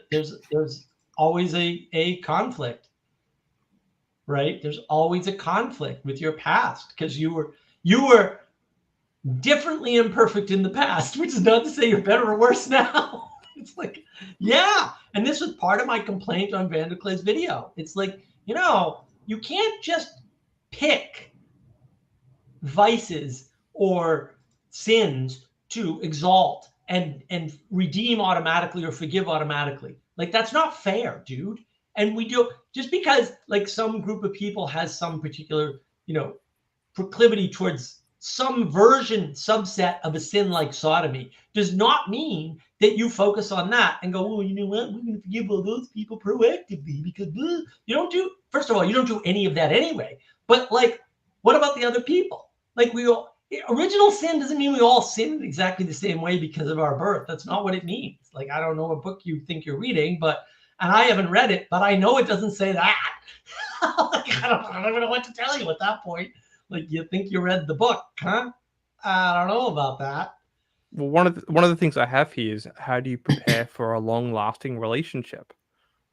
And there's plenty of examples of that, but the most foundational, the one that I want to point to, is you don't build on foundations of sand. Like, you have to build on things that are quite literally stone of some sort, something that's going to hold value over time. It's not fluid. It's almost as if you looked at the world as a triangle, not that there's a triangle we can point to anywhere, and you said, oh, if there was a set of values along the bottom, it would not unify, because in order to unify, you have to move inward at the same time towards a common, I don't know, let's call it a star. Random, I'm just picking this random example. No correspondence to anything on my whiteboard or anything like that, or anything in my slides or anything. It's just a random, came right from my brain just now, honest. Yeah, and look, Taco and Soho, welcome, my friend. Long time no see. Love and responsibility. Yes, love and responsibility, and those are in conflict all the time. Like, love and responsibility are constantly in conflict. Responsibility Intimacy. And to what? To myself later, to my spouse later, right? To my friend later. Like, wait, do I piss my friend off now so that, whatever. I told the story before. I feel like I got to tell it again though. So my uncle tells this story. I only heard this recently, I think, the past few years, basically. And so when my uncle was young, he was a drinker. He was an alcoholic for a while. He doesn't drink anymore. And he cold turkey. The fevers are just like, we're not even human creatures. Like, you guys are human creatures. We're not even close. Like, we just do weird things. Like, we could just absolutely will ourselves out of alcoholism and stupid things. I haven't had to do that one particularly, but I've done other similar stupid, just ridiculous things that sound improbable. So when he was young, though, he would go to parties, and there's a house party. His friend hands him his keys and said, "Don't give these back to me if I'm drunk." And he says, "All right." And he's a Lefevre. Like, that's a solemn oath that must be upheld, come hell or high water or death or fiery brimstone. It doesn't matter. Like, Lefevres are just, this is the nature of being like one of us, right? It just is what it is. Almost my whole family's like this too. So later on, right, the guy gets totally drunk and he's harassing my uncle. "Give me my keys, man." And he is so smashed. Like, nobody thinks this guy should be driving. Zero people think that he should be driving. And he just won't leave my uncle alone. And unfortunately, the Lefevres are also quite impatient at times. I'm sure you can't imagine any of this. But anyway, so what ends up happening is my uncle's like outside and the guy won't leave him alone. And he says, "Fine, take your effing keys and go kill yourself." And he takes the keys and he throws them down the street, like several yards away. And he leaves. He just takes off. He's gone. Doesn't see the guy for like 10 years, 15 years, some stupid amount of time. Never sees the guy. Like, gives up on these, screw these people, man. All they're going to do is ask me to do something and force me not to. Like, that's like high heresy in Lefevre land, right? So no. So meets the guy like 10 years later and he goes, "You saved my life. I never drank again after that night." Wow. Well, because he realized no one cared about him enough to tell him in the moment, you're going to kill yourself and fine, go do it. That's a risky strategy, my friends. I am not recommending this. I am just giving you it's not my story. It's not even my story, right? This happened for sure. That's a risky strategy, right? Do you tell your friend in the moment that they're being a jerk, or do you wait later? I'm not here to give you answers, right? I'm here to say these are the actual problems you need to pay attention to. Yeah. And this is what you pointed to with the sense of horizontal learning, right? Well, on the horizontal, right? You have to, right. So, and then like shared values are also mutual obligations, right? And so if in this case, right, the mutual obligation to uphold your word, to do the right thing, to not see no harm to others, they're all there. And then there's also like, the don't denigrate someone else's virtue or character. But it's bigger. Highest, Jesse. yeah. It's bigger. Well, look at the climate. If our shared value is the climate, then I don't have to save the climate by myself. And I don't have to convince other people to do it because we're already doing it. Right? Yeah, I'm not Atlas anymore. I mean, that's why I brought up Atlas in the monologue, right? You're not Atlas anymore. You don't have to do it alone. No. You still have to do your part, though, and that's what it breaks down. Like when you're saying, this person needs to do that, and that person needs to do that, you're wasting all your time telling other people what to do, which means you're not spending your time doing those things yourself. Sorry, hate to break it to you. That's what's happening. Your time, energy, and attention, T, is limited. When you're spending it critiquing, which is invalid, all critique is invalid. You're a muppet. You can't critique anything. You're stupid. You just are. Sorry. When you're spending all your time, energy, attention doing that, you're not saving the planet for sure. But you're trying to place that burden on others. Now they have to make up for your lazy ass. Think about that with your moralizing. That's why you don't moralize right there. That's the reason. And I agree with William Branch. Some nations want to own you. Some leaders want to control you using top-down power from above, which, as we know, is a postmodern power narrative, which is invalid. Ethan, we used to be forced to physically look up to the sun and stars for physical orientation in the world. Look up astrolabes. I lost my astrolabe. Oh, it's one of the things that really makes me angry is I do not have my astrolabes. Those are freaking mine. Astrolabes are cool. We used to use them for navigation on the ocean and on land, right? Now we look down at GPS for navigation. Yes, we do. Ethan, you made me look down. You changed my GPS orientation. I was almost going to crash that car, damn it. This is not coincidental with our current state of cultural nihilism. Right. Well said. Symbolism. Ethan's great. He's so good. Ethan's so good. Well, there's a huge difference too between a virtual environment and a digital environment, right? Like, one's fantasy and the other's actual reality, right? Benjamin Frankel, I like this point. It's about time, Benjamin. I'm glad you're participating more healthily. Also, remember, in the past, babies used to come from the sky, from the stork. Yeah, and now they come out of the testicles and ovaries. Exactly. It's eyes up versus eyes down. Wow. No. Mr. Franklin, excellent. That's the first interesting you said. A little harsh, but close to true. Close enough. Paul Vanderklay, I got to find this video. He talks about eyes up versus eyes down. Man, that is one of his best videos. He should talk about that stuff more often. He is great when he talks about that. He's horrible when he talks about his California leftism. Nathaniel, maybe a better way to say it is once you obtain your world must end. Oh, that's true. William Branch, your world will end. Also true. No, the world never ends. We're always in a continuum. Like the future is always open. It's just your. Look at this heresy for William Branch. Do you want to fight me? Do you want to fight me? Don't risk it. He's Australian. We're gonna hunt you down, and we're call Russell Crowe on you. I think it's he's New Zealand, so it's actually eliminate value. That is correct. I actually said that in the monologue. Action is impossible without value. That is correct. All right. Ooh. Right. Ooh. That is true. We talked about discernment, judgment, action. Right. And that's why value is in this sequence here.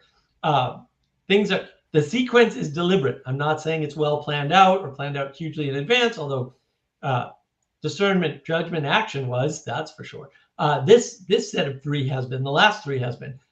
There's a lot of negotiation going on with the group. And if you want to be part of that negotiation, you can be, by the way. Video comments are helpful. Discord's the easiest way. And there are other ways to reach me. We're working on the website. Well, Andre specifically is working on the website. Thank you, Andre. And we'll have the website up soon with all these features so that we can do more of this community sense making and distributed cognition, right? And attention is impossible without value. Yeah, attention. Well, attention will create value one way or the other. Yeah. That's how marketing is done, right? They sell you the value of something through gaining your attention. It's not the other way around. Like the value is a proposition to you, right? This toothpaste is better than this toothpaste. Well, it's pointed to, but sometimes the value is there, and you just don't like. It's not all bad. Like marketing is. Oh, I'm not saying that. You need toilet paper, man. Like, and it does matter which one you buy. At least if you're me, because I'm like, really? Well, it's not even that. It's the appearance of value. Yeah. Wow. Yeah. Well, hasn't that been turned on since the 80s? Literally. Well, it's different, right? Are you pointing at the value, or are you trying to create the value? That's how you know good marketing from bad marketing, right? Are you saying you need a computer, therefore buy Dell? Or are you saying you need a Dell computer? Right? Those are 2 very different statements. Well, underneath that is a whole set of propositions about why Dell is better than why Intel chips, why this, why bigger screen.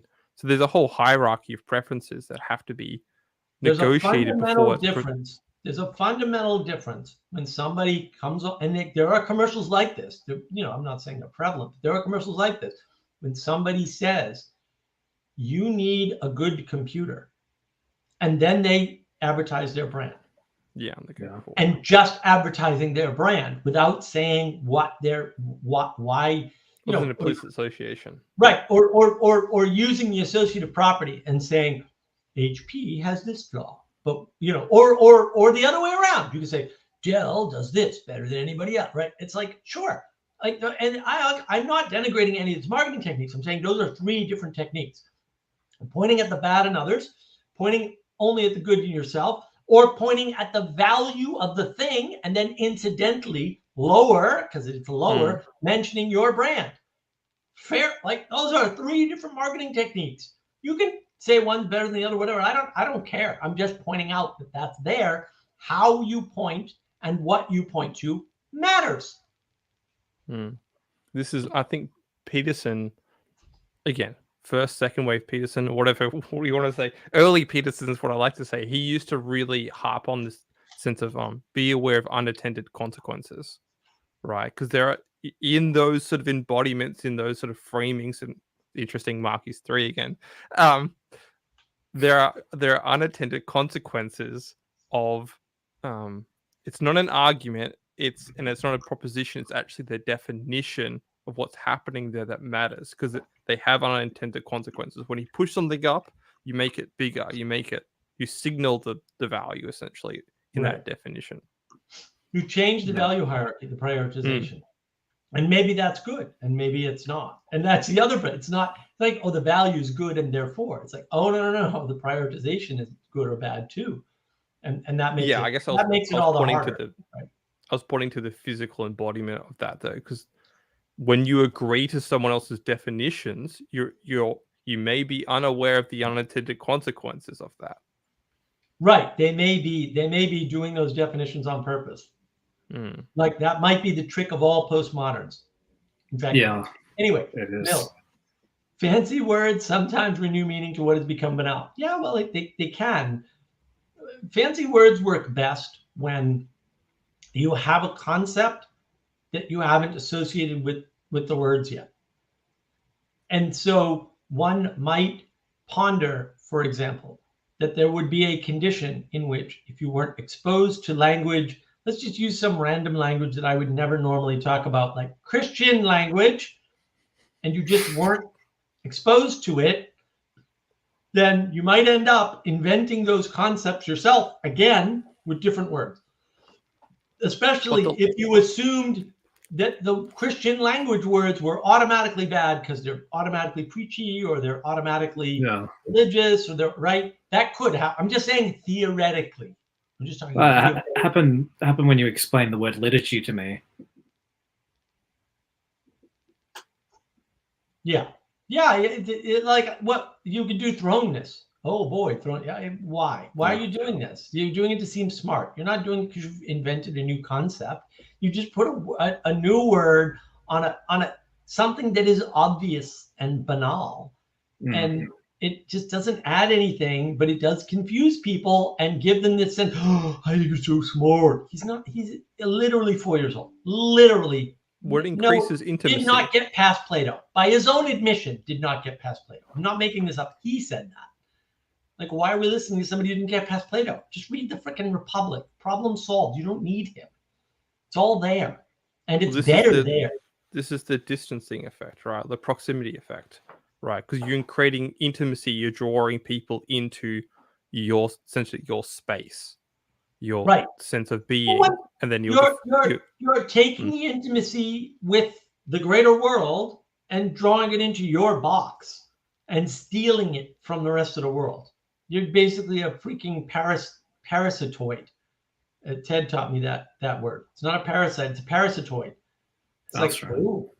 Well, yeah, they destroy things. They destroy the host. It's like, yeah, you're trying to destroy the host, you nasty little modern philosopher. All philosophers past Aristotle, throw them out. Don't need them. Don't need them. Nathaniel, risk is always part of it. Yeah. Nassim Taleb talks about that.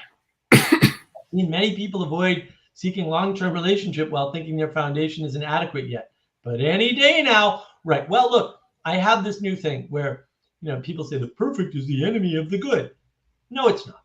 The perfect, it's worse. The perfect is the enemy of the better. That's the problem. Because you're doing nothing while you're waiting for perfection. And so you can't even get better. Forget about good. You can't even get better. Like, what the hell? I actually have noted on this. I was going to end on it. But the sense of completion, right? Modernity is sold this individualistic idea that you need to complete yourself. That there is things come to a completion point. And that was not the Christian worldview.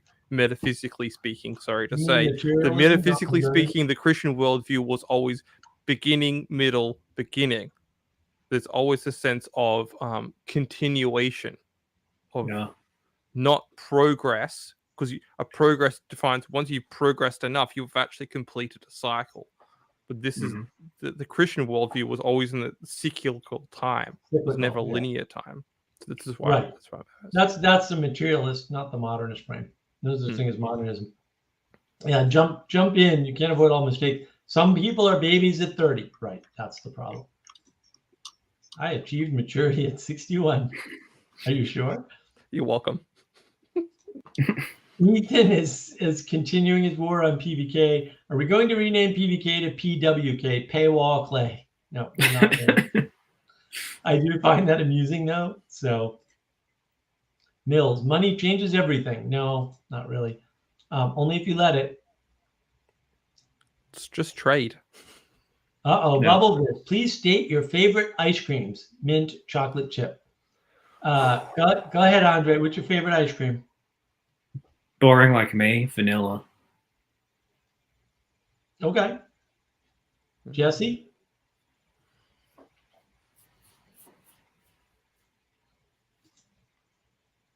I'm gonna have to say it's some version of Nutella.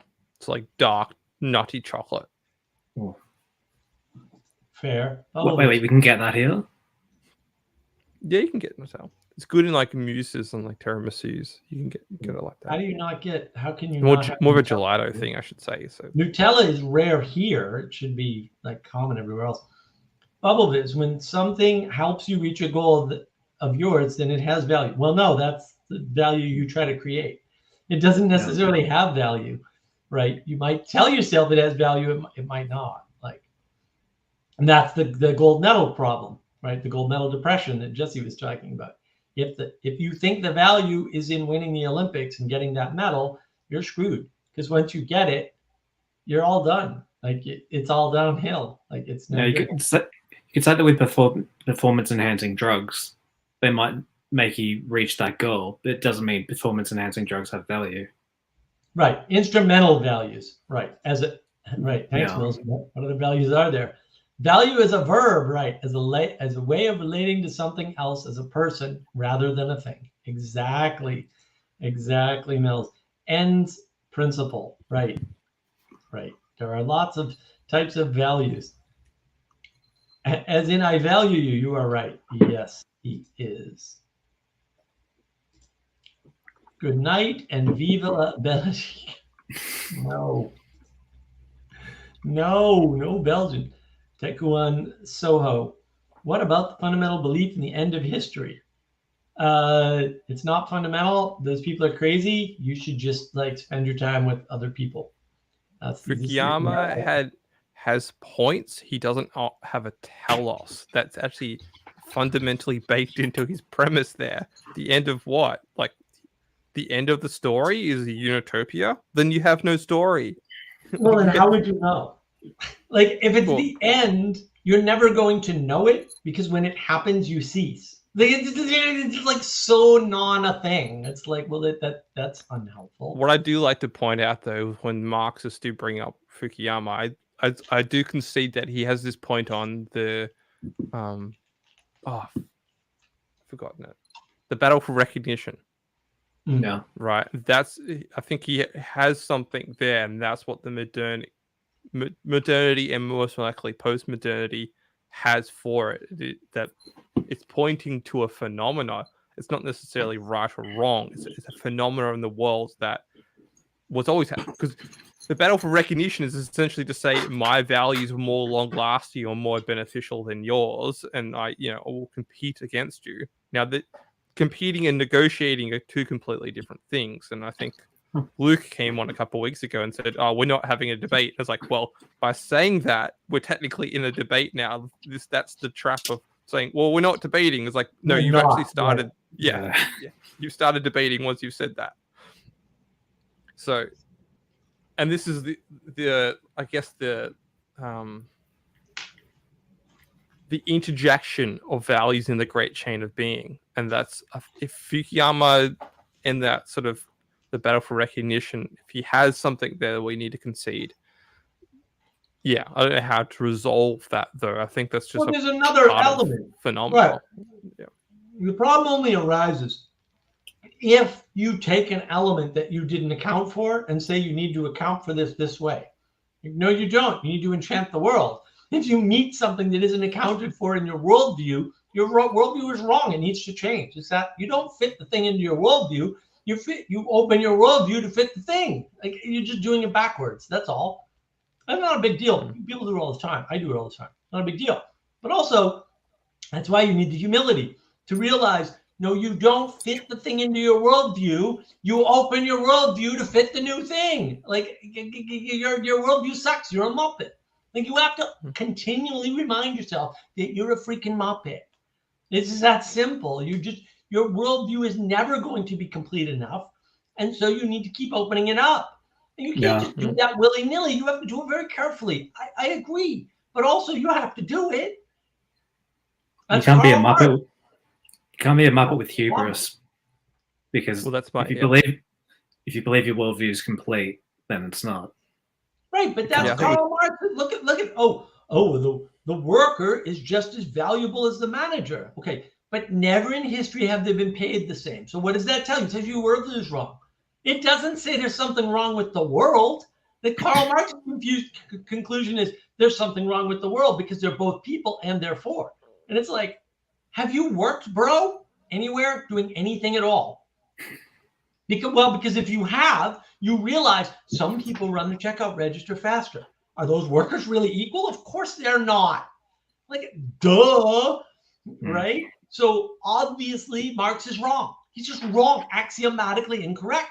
And instead of changing his worldview, he says, oh, no, we have to fit everything into mine. And therefore, tyranny and rebellion, constant rebellion. Fair enough. If you're retarded, that's the answer you come to. But also don't be retarded. Like, that's the solution there. And I want to say this straight to the camera. I am the definition maker of Muppetism. Hear me roar. Muppetism is admit thy hubris. Postmodernism is find your true self. Modernism is seek thy pleasure. But Muppetism is admit thy hubris. You are never going to be complete.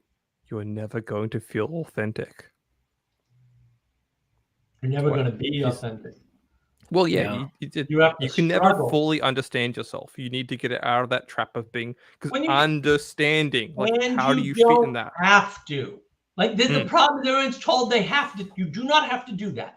The person who told you that's an idiot, and you shouldn't listen to that. That's why I rail against the modern philosophers, because they're all based on that principle, and that principle is observably incorrect. They're just wrong. I get that they're wicked smart, or they sound wicked smart, or whatever, but they're wrong. It's not hard to see that they're wrong either. They're just wrong. It's okay. Everyone's wrong about something. Nathaniel, that completion point was that I was trying to get at with the Grail. The mystery is ever renewing. The mystery is different for everybody. Peterson talks about this. Each knight goes to a different part of the forest, the part they think is the darkest, to look for the Grail. They don't look in the light, by the way. They're looking at the darkest point for the Grail. They're like, oh, it must be here, because we would never go here normally. William Branch is part of the pistachio heresy. Noted. Oh, pistachio ice cream's great. Yes, it's not bad. That doesn't mean it can't be a heresy. Pepperoni pizza is a heresy. Anything can be a heresy. Come on. Oh, yes. I thought that the is true. ecumenical cheese pizza is all. Bubble Viz. Hold on. I saw this live debate on Rumble, and it had 100K live concurrent viewers. Wow. People really like debates. They do, because debates have a resolution. And I'm not giving you an answer. This isn't a debate. We don't debate here. Takuan Soho. So the postmodern trick is aimed at the overthrow of the traditional values, yes. By defeating the notion of value itself, yes. With some abstruse type of ethics, nope, they just deny ethics exist. But then they insert them, because of course they do exist. And so you have to insert them, right? But they tell you they're not. That's just a lie, right? Whose mean attainment is a use of power. I have a video on postmodernism on navigating patterns. Watch it twice, whatever. Comment if it's not clear. Tell me if it's not clear, guys. I'll redo the damn whole video. I'll do a whole series on it if you don't get it. I will. I absolutely will, or I'll at least try, right? Top-down power from above. That's the whole trick with postmoderns. And then I forget who said it. I don't think it was James Lindsay. Somebody said, they said, the trick of the postmoderns is they tell you there's no grand narrative, and they remove all the narratives until they get to the one they like. And then they stop removing narratives there. That's it. That's the whole trick, right? Yeah. And that is the same as saying they insert their own narrative, except they don't really. They just remove all the ones that they don't like. And then the only one that's left must be right. Right, but it's only the only one that's left because it's the last place you look, right? When you find something, it's always in the last place you look. That's axiomatically true, because when you find something, you stop looking for it. Duh, right? It's not a trick. It's just like the way the universe exists by definition, and so people get fooled by that. Another way to say it in the universe is they've casted veils over things that do exist, or over values, or they've interjected things from the past and they've veiled them. They've caused a blindness to you, so you only see what they want you to see. It's essentially tunnel vision. It's a filter. Filtering is the superpower that everybody has. Mills, so the realization of Muppethood is epistemic humility. No. Epistemology is bankrupt. It is humility as such. It's not epistemic humility. It's humility about everything. Your being is imperfect. Like the crazy Christians might call it original sin or something stupid. They got dumb names for things. It doesn't matter. It's not epistemic humility. Epistemology is garbage already. Actually, Ethan freaked out and went, "All knowledge is evil. We need to burn the books today." On Discord, I'm like, Ethan, I've been telling you this for months, dude. I was already there. Apparently, he's reading well into book 7 here on the Republic because he's part of the book club on the Texas Wisdom community. And he got there. And I was like, I've been there all along. Courtney would like to thank you for your definition of Muppetism. I would too, Jesse. Actually, that was excellent. So thank you. It's on Twitter. Follow me on Twitter. Awakening to the Muppet Crisis. Neapolitan. Well, put your Twitter thing in the thing. Okay, I'll do that. Thank you. The Neapolitan. I mean, come on, dude. More heresy. Neapolitan is the agnosticism of ice cream. Exactly. You're right on. That's exactly. It's the most postmodern ice cream too. It's like you get a bit of this, you get a bit of that, but you'll combine them together to do something that's not something. Andre's ice cream wisdom is second to none. Nathaniel, doesn't the dark equal the mystery? No. Mystery is in the light as well. Like you can't look at the sun in Plato's cave. I haven't read Plato's cave yet. We're getting to that point. Ponder that for a while. We'll discuss it later. Bubble Viz, imagine Muppetists purity spiraling. I shall. Thank you. I like Muppetist purity spiraling. We are definitely going to be using that. What is this? What is this nonsense? Why have you plagued me with this? Here. This is this. Whoops. Hold on.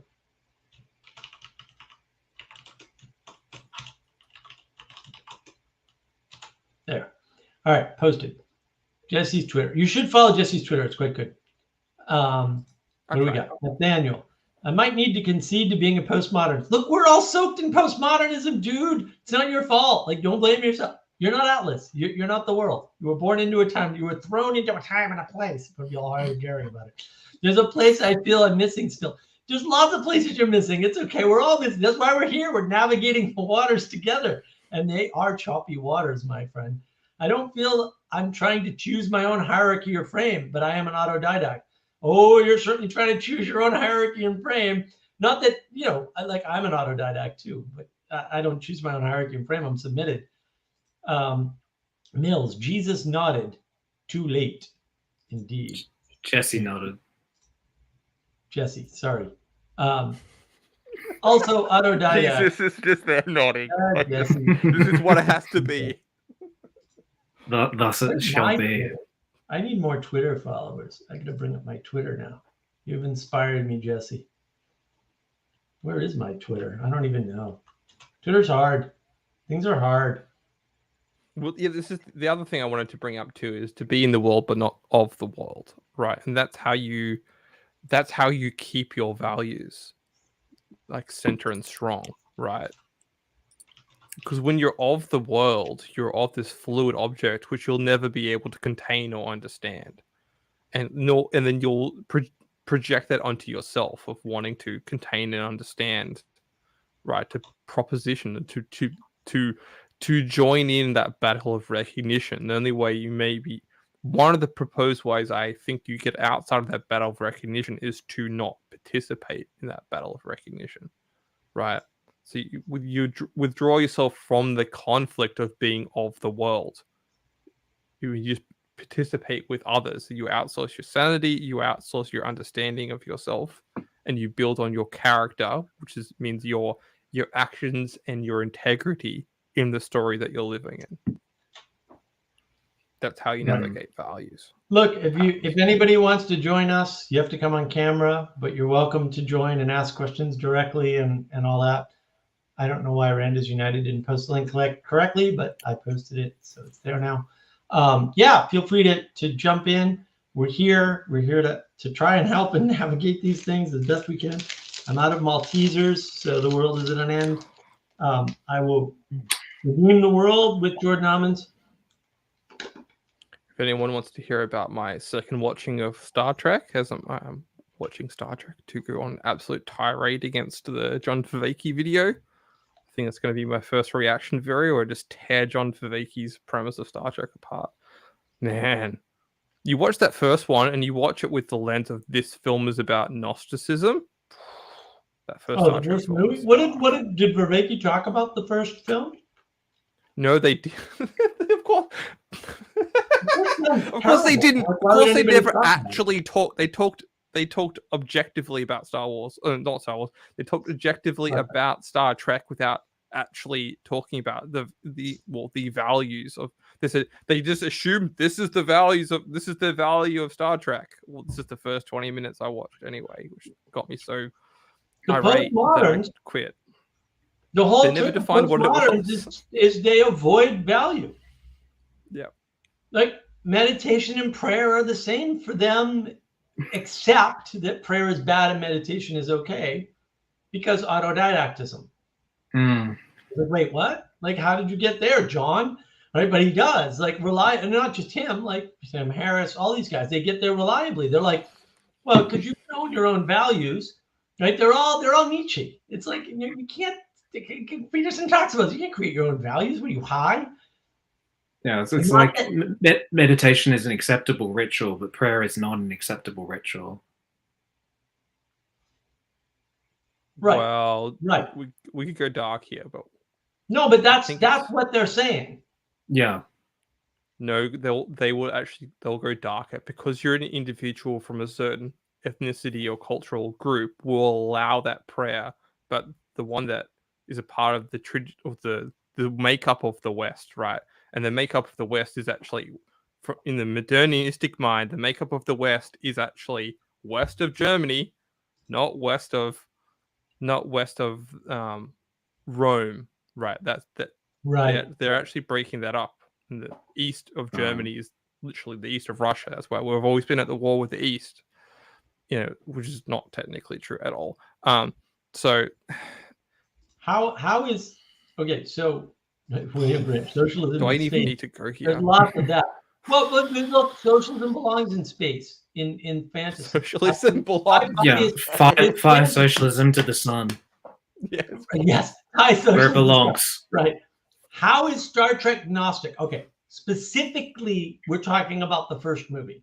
All of Star Trek is not Gnostic, but the first, like the first original classic Star Trek, is certainly not Gnostic in the way that the first movie is. The first movie is horribly Gnostic. Like it's just like Gnosticism on steroids, pumped up on cocaine or something. It's like, wow. So the whole story is that the human race sent out an object called a satellite into the universe to capture all the universe could be. Right, they sent out a container to trap all the knowledge and wisdom outside of, not inside, but outside. Right, and then it's meant to come back to Earth.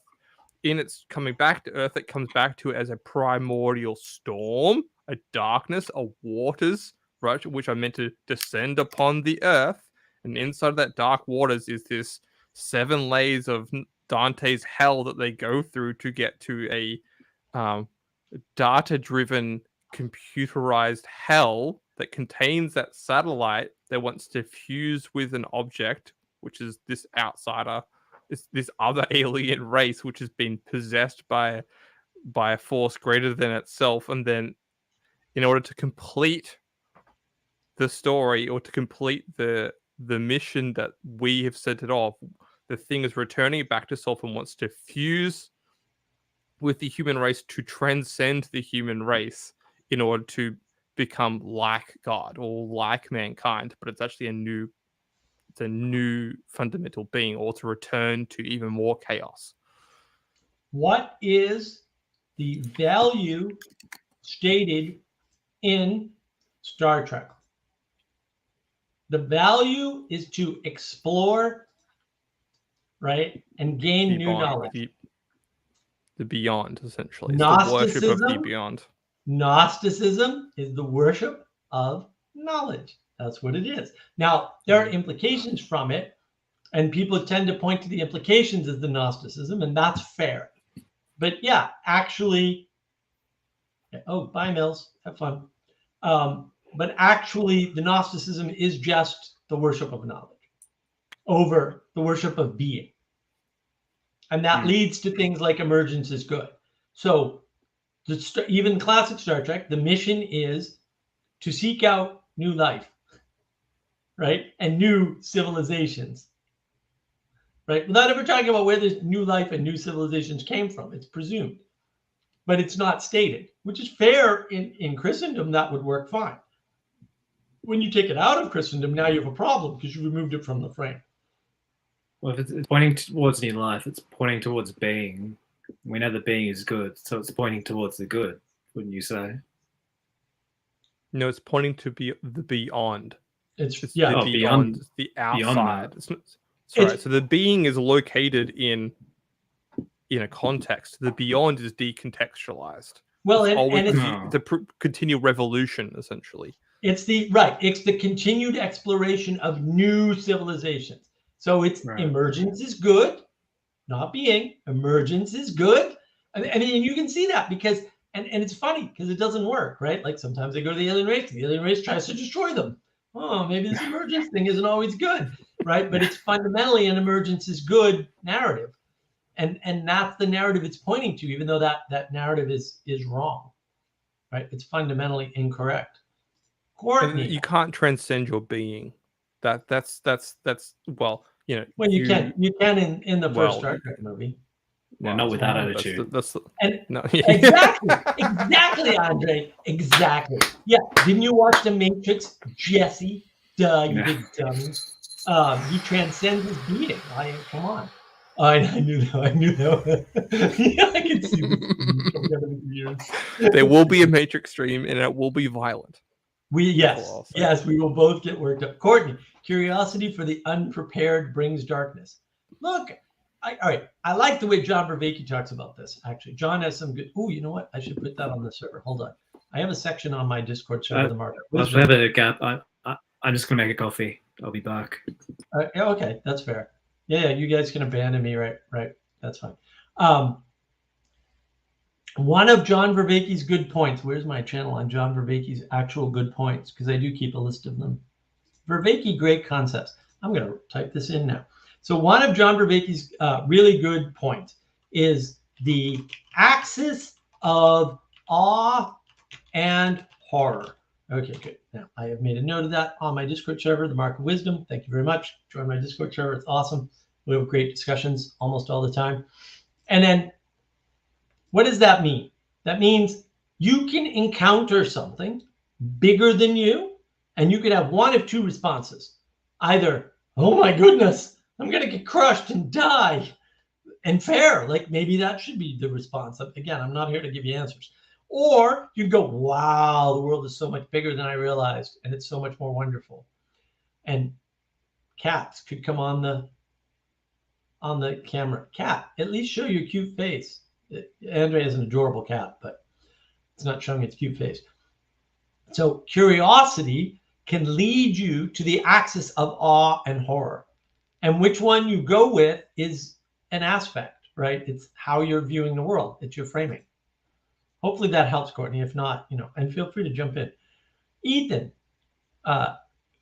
PMs are children of materialism. True. They are just pointing out the modern materialists that the things they hold to be valuable are not intrinsically valuable, which is actually true. I hate to give postmoderns any credit, but that is not an incorrect statement. Sigma trialectic. To become new worlds, to bring forth new realization, to boldly become what no one has become before. Yeah, well. Ethan, but modern materialists can't push back because they can't see the vertical causality, right? Actual value. That is correct. William, Matrix, man in the machine, man in machine. Yes. Ethan, and the postmoderns are exploiting this weakness of moderns as a means to give themselves power. I don't know. I don't like this moderns thing. Benjamin Franklin, I have a late question. I was driving. It's kind of an ironic question. Are any of your questions not ironic? How do we know that knowledge is bad? Do we even know it? Yes, knowledge is evil. That's why eating of the fruit caused a fall. There you go. Problem solved. Uh-oh. Elizabeth. Yay, Elizabeth. 4 official languages in Switzerland: German, French, Italian, and Romansh. And the up is a problem. What? What do you mean the up is a problem? See, everyone's happy that Elizabeth's here, even Ethan. Courtney, I mean the tree of knowledge of good and bad, or good and evil, I think. I think actually Mature might be incorrect about that. Dare I say it? Thinking of Matthew Peugeot's content here. Yeah, I agree. I love Matthew Peugeot. Obviously, he boosted my channel, and I love his book. So I think it's good and evil. I think bad is the horizontal and evil is the vertical, and good's on both, which is where we get confused. But it also creates the triangle. So I don't think it's, yeah. I don't know. I mean, it's the usage of the knowledge before you're ready that is bad, not the knowledge itself. And sure, it's confusing and it's hard to frame correctly. Then you're framing. The joke is, how do we know that knowledge is bad? Well, yeah, the joke is ridiculous. There's different types of knowledge. It's another great insight of John Vervaeke. There's different types of knowledge. I only have 2 in my model, or actually in our model. We have 4 types of information and 2 types of knowing. That's on navigating patterns in the knowledge engine video, which Andre was a key part of developing.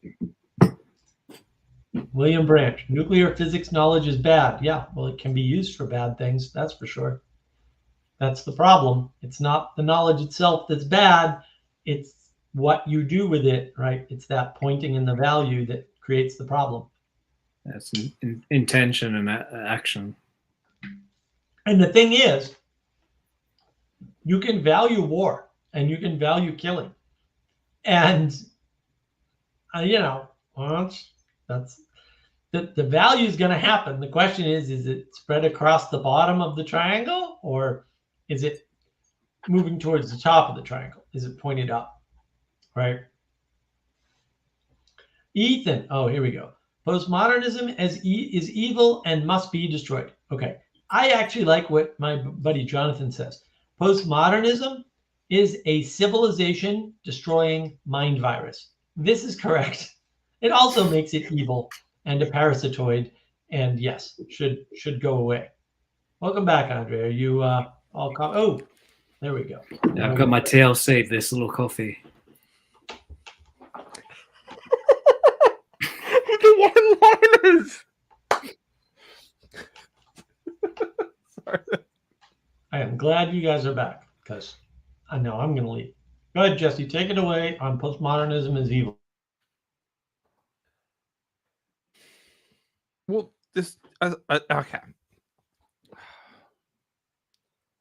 This goes back to the bias of perspective, right? And it goes back to this myth of completion.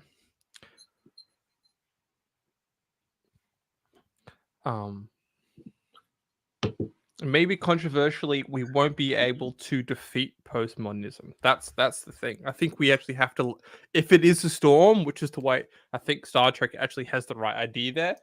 If it is a storm, it will pass. I don't think we can actually, I think opposing the thing that's a parasite, right? This is the whole phenomena of the leech. If you try to pull a leech off too quickly, you're going to cause bleeding and all sorts of bacterial infections, right? You either have to apply salt and light. There's some Christianity for you, or you have to apply some heat as well. But you don't fundamentally destroy the thing. You just destroy the thing that it's you destroy the attachment of the parasite to its subject matter, or to your leg, or to your arm, or wherever the leech is. So that's my contentious argument there is and sometimes too, if you're in a storm, like you just have to wait it out. I think that's the Christian model too. Is quite a seasonal model. It's also why Christians have the model of Jubilee, of this sort of cyclical nature of being enslaved, or being sort of contracted, or being it being under someone's authority for a certain time, and then things are renewed after that, and then there's a sense of freement of their obligation. So Yeah. this is where you get into the bias of perspective, which is where I'm starting here. It's like, if your perspective is that we just need to smash everything, you're actually not gonna. You're doing just as much damage as the evil postmodernists. I think you actually have to be very surgical and very tactical and aware of where these parasites or or where the corruption is, right? And then you can actually mitigate you can mitigate mold too. There is a sense that you can cause mold to recede. So it depends. Again, it depends on how you want to poetically frame it. I've just suggested two things there. That you can see it as a mold, you can see it as a parasite, or you can see it as your as an animal or a spirit that you're trying to destroy. I don't think that's the right framing for some of the reasons I've just listed. Some of them are obvious, some of them are not. The other sense too is the myth of completion. So if you think that you can just destroy the thing over a certain period of time, there's plenty of stories about trying to kill sons of empires, and what would be other examples? Trying to force the cycle to self-complete, which only causes another cycle of hatred and violence. Actually, right. So, well, when you say about the passage of time as well, though, I think with postmodernism, it's sort of destroying itself in the sense that it's already shifted to metamodernism with the sort of people who are trying to apply it. And metamodernism is even more like vaguely constrained and defined compared to postmodernism. So it's already that's it there. The constraints and the definition will actually cease it. Will actually cause it to cease. I think that was the trap of postmodernism. Was that it was so fluid. It was this giant, big Jackson Pollock sort of like indulgence of gnostically finding the authenticity of self-expression. Mm-hmm. So now that sort of, that can only go on so long before the fluidity has to if it's a fluid object, it will run in some direction, and I think it's run to the gutter, and then because they don't want it to all spill out, they will start to put gutter lines in, or pathways start to define the flow of where this where this fluidity is gone. If you want to find problems, they're not in systems. Systems do not actually control you. Systems are methods for agents to cooperate. And in that cooperation, there is a boundaries, concentration and manifestation of power. The power is not in the system or the structure or the institution. That's not where it is. It's in the people. Right? And so, Ethan, it's in the grasp for knowledge and the opposition of the granting of knowledge. Right. And I think that's the problem, is that when we misidentify how the world works, let's suppose we say, oh, well, it's the tax system that's forcing us to pay taxes. No, it isn't, right? Nothing is forcing you to pay taxes. Are there consequences? There are consequences even if you pay taxes. They may get it wrong and punish you anyway. Now what? There's no solution in acquiescing to the system. The system is already corrupt because it's full of corrupt people, right? And therefore, when you attack the corruption, so when you say this person broke the law and therefore they're not eligible to do what they're doing, that's proper. When you say that person shouldn't have been elected to that office because they broke the law, that's improper, because it's too late. You needed to stop it before the election. It's not to say you can't stop it after, but now you have a bigger problem. Yeah. Once they've broken the law, and anybody can break a law, like laws don't prevent you from breaking them. Laws just point you in the way of what to do and not to do. So they're just pointers. They're not like you break laws all the time, every day. Doesn't matter where you live. There's so many laws, no idea what laws you're breaking. So if you don't even know the law, how can you avoid breaking? You can't. So therefore, law can't be constraining you. It's not to say the law doesn't point you to ways to constrain yourself, but that's a totally different thing. Or point other people through to a way to constrain you, but that's a totally different thing. And you're confusing those things. And that's the problem. That's the problem. And Elizabeth, there isn't knowledge apart from action. Oh no, of course there is. There's propositional knowledge, which is devoid of all action. It doesn't have to be, but it can. Like purple talking unicorn has no action, no possible action, right? Oh, kid woke up, have to run. Night, Courtney. Grasping versus granting knowledge. Yes, well said, Ethan.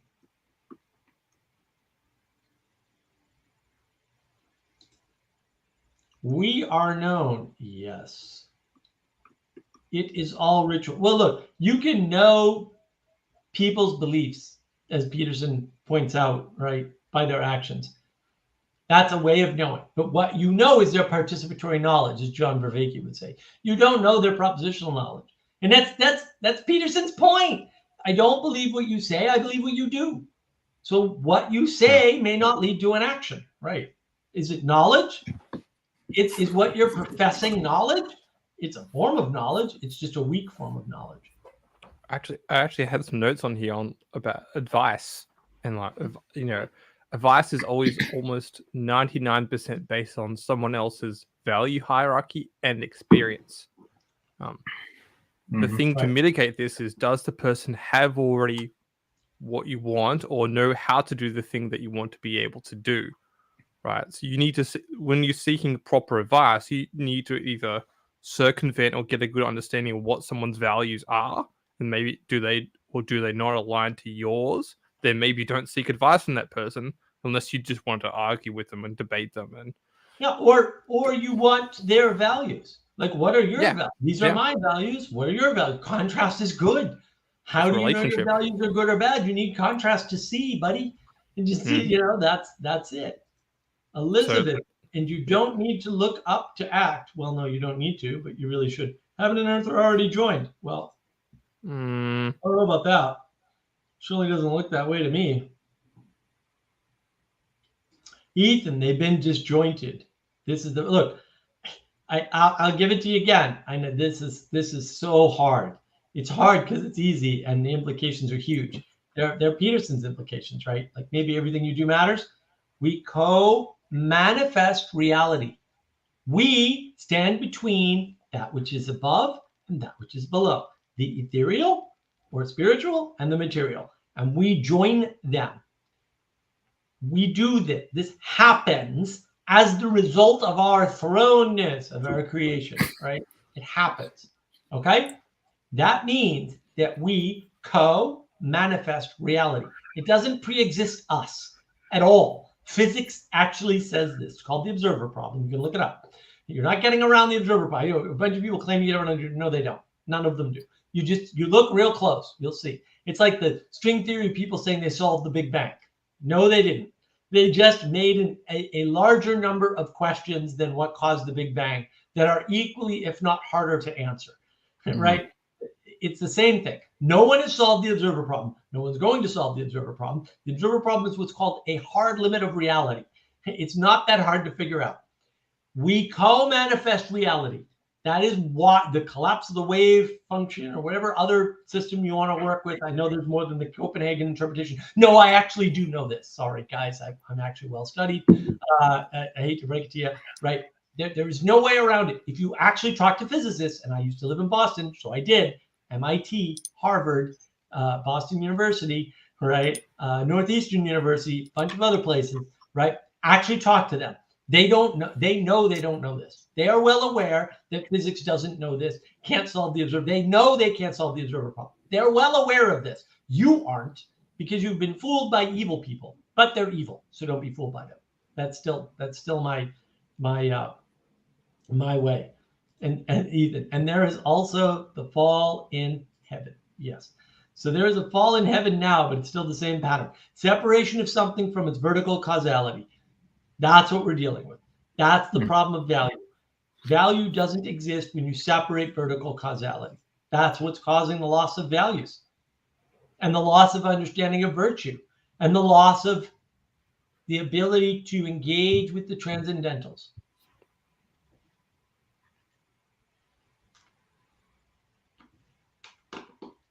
Can you explain vertical causality to me again? So, horizontal causality is maybe Mark, do you want to finish eating first? No. I love Jordan almonds. The horizontal causality is the materialism, right? Yep. So if you go with Aristotle, it's formal plus material cause, which is the starting point plus the material unfolding, right? Mm-hmm. What are the other two causes? They're final and efficient. Those are vertical. Right. The final cause is first in intent and last in action. Why is it first in intent? Intent is in the future. It's in the potential. Yeah. Where's that coming from? It doesn't exist in the here and now. It exists in the future. But where's the future? The future is in the vertical. It's not in the horizontal because it's not set. The past is in the horizontal because it's done. It's finished. You can't change it. That doesn't mean you can understand it just because it doesn't change. Because you can't understand the past either. Like history can be interpreted and pretty much endlessly. Like you could be some bastard prick Oxford Brit who just totally misinterprets the entire American Revolution in some ridiculous frame that is ahistorical and completely wrong according to the texts. And nobody will even question it. They'll go, oh, the Rest of History podcast is wonderful. No, it's not. A bunch of lying scumbags. I don't know what to tell you. I'm not saying it's an invalid interpretation. I'm saying it's leaving out a lot because you always leave out a lot in history. Because A, you weren't there, typically. No. And B, there's a lot you didn't see in the moment, and there's a lot you can't even see after the fact. Right? We can look back on any event, Andre. Let's look back. Do you even remember the sequence of events for the breakthrough on the parabolic way of knowing? No, I only remember getting the tarot cards out. Yeah, you were there, dude. Yeah. Why did you get the tarot cards out? Do you remember? I think I just bought them, and you would have to talk with PVK, and you'd mention in your past like you lived with hippies or something. Unless I came afterwards, I've got hindsight bias. But see, this is the thing. All of the things you're saying are 100% true. However, what actually happened was we were working for something like 2 hours on a list of archetypes because Captain Muppet over here was convinced that the problem that we had to solve, which actually we had kind of already solved to some extent, was the realm of transformative coupling. I really got to do those slides someday. The realm of transformative coupling needed to be explained with respect to the telos of it, which is to get to archetypes. So we were trying to list the archetypes. We were working very hard on this problem for weeks. And this particular day, Manuel, for some reason, wasn't around, which just seems inconceivable nowadays, because he was always online back then. And forget about now. He was always online. And he was in my time zone, which was just terrible for him. So happy back in his own time zone. Right? He wasn't around. It was just you and me. We've been working on this on and off. And we were working for like 1.5 or 2 hours. And you said, let's take a break. I just got some tarot cards. Right? And yeah, the whole tarot card discussion was couched in this longer discussion about PVK and the dirty, smelly hippies I used to live with, right? And then you took out the tarot cards and went, you want to take a break. And of course, I don't. What is a break? That doesn't exist. My now stands for fever. We don't recognize such archaic, bizarre terms that don't exist. So I'm like, whatever, we'll take a break. Andrew wants to take a break. Fair. That I don't know what breaks are, so it's probably good when somebody tells me to take a break. I should probably submit and listen, which I almost always do. So we took a break, and you took out your tarot cards, and you were doing the thing, and then that brought back all these memories, because to your point, we had been talking about that earlier, right? And then what happens is like, how do tarot cards work? How do they relate to archetypes? Oh, there's 2 types of tarot cards. Oh, right. And we went down this whole rabbit hole. And in a way, we didn't solve the problem we said we were working on, because that was not a valid problem, right? Yeah. But we solved a bigger problem, which was the 4 types of quote knowing at the time, although it's since been changed to information. There's a historical event with so much richness in it. And we could go back, like, how did we get to 4? How did we link that back to Mary Cohen, who was already there? Because she was already there. She had a parabolic way of knowing already, although she added it to the other 4 and made 5, which we said, nah, we'd already figured out the perspectival's not a way of knowing, right? We can prove that pretty easily, actually, right? It takes some understanding, it takes some time, but it's not groundbreaking. It's like, it's kind of obvious, right? So that one historical event has so much richness to it that was like 10 minutes. And I just talked about it for more than 10 minutes. And we didn't even touch on all the things you remembered and all the things other people remembered about the story we told after. Like it just unfolds forever. Like, that's the problem with history. We cannot know history either. That's the frustrating part. We can't know that. I can't know the American Rebellion correctly, because it's not a revolution. Like, I can't know that. I know a bunch about it, but I can't know that. That's not possible.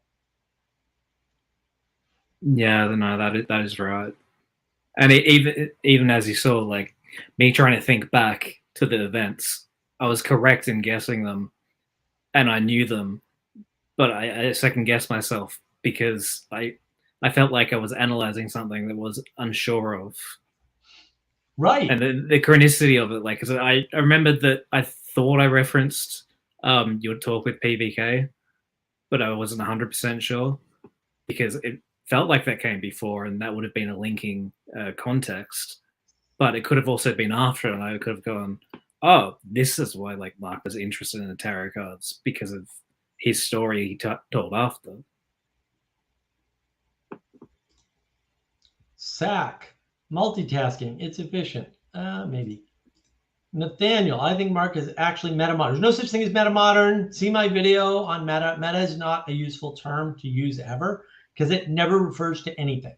And it cannot. It's impossible to use in the language. Gnostic, definitely not Gnostic. Propositional tyrant. No, I don't do. He's not getting it. This is about Muppetism. No, just kidding. Muppetism. I have to run family time. I'm glad.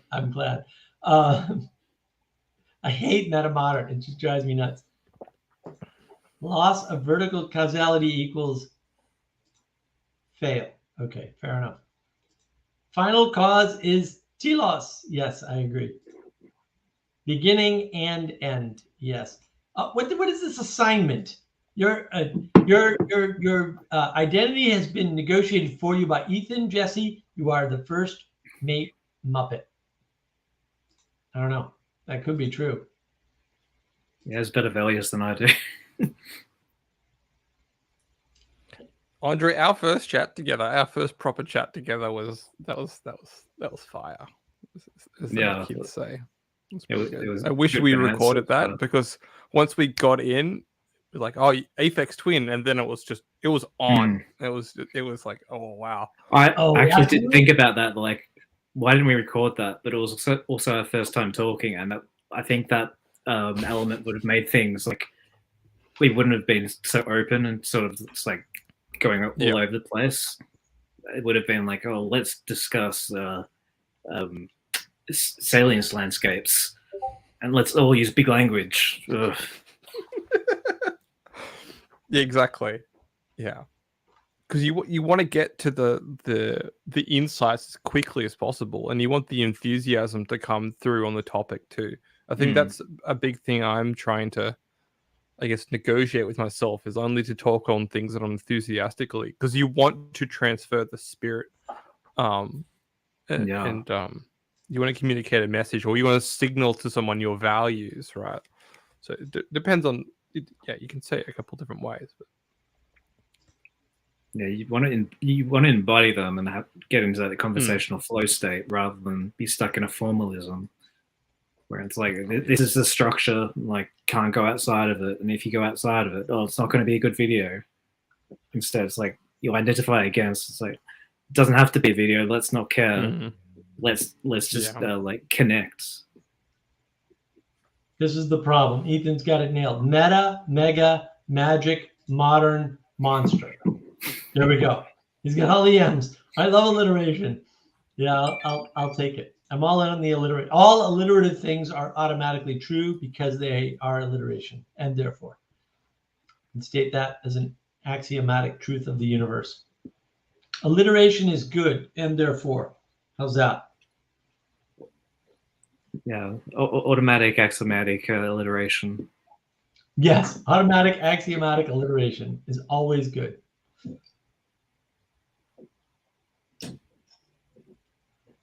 What else do we have? Nobody else wants to jump in? Why does nobody want to jump? Nobody loves us. Why? Why is this? I guess we're answering everybody's questions perfectly. That's what it is.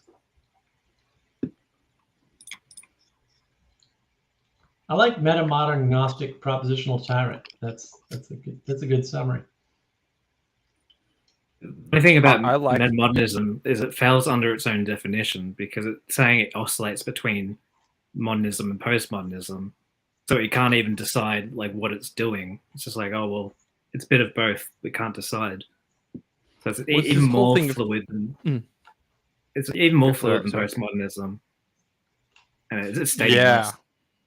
Well, this is the thing: is it's actually, and I was trying to get to this, is that it's essentially a beaver dam, right? It's trying to contain its own spirit, right? But eventually, if it's not properly regulated, will just kind of contain bacteria and kill itself, right? Which is what I think will happen to modernism, because it's also trying to develop a philosophy, ugly word, of a type of normal, or type of normalcy. What's the guy's name? Oh, he's got a beard. Anyway, Chomsky. No, not Chomsky. Oh, Chomsky's an idiot. It'll come to me. Anyway, I had to unfollow him. He had like a book that was basically a reaction to Peterson and doing the complete opposite to Peterson on like the 12 anti-rules. It's like, just be normal. You're not going to be accepted. It's kind of like, it was like a parasitic cynicism that had truth to it. It's like, perhaps, trying to be this authentic self, right? But what he is wrong, but what he's also doing at the same time is saying there is no such thing as exceptionalism. That was one of the I think that was like the first thing I was like, okay, I'm out.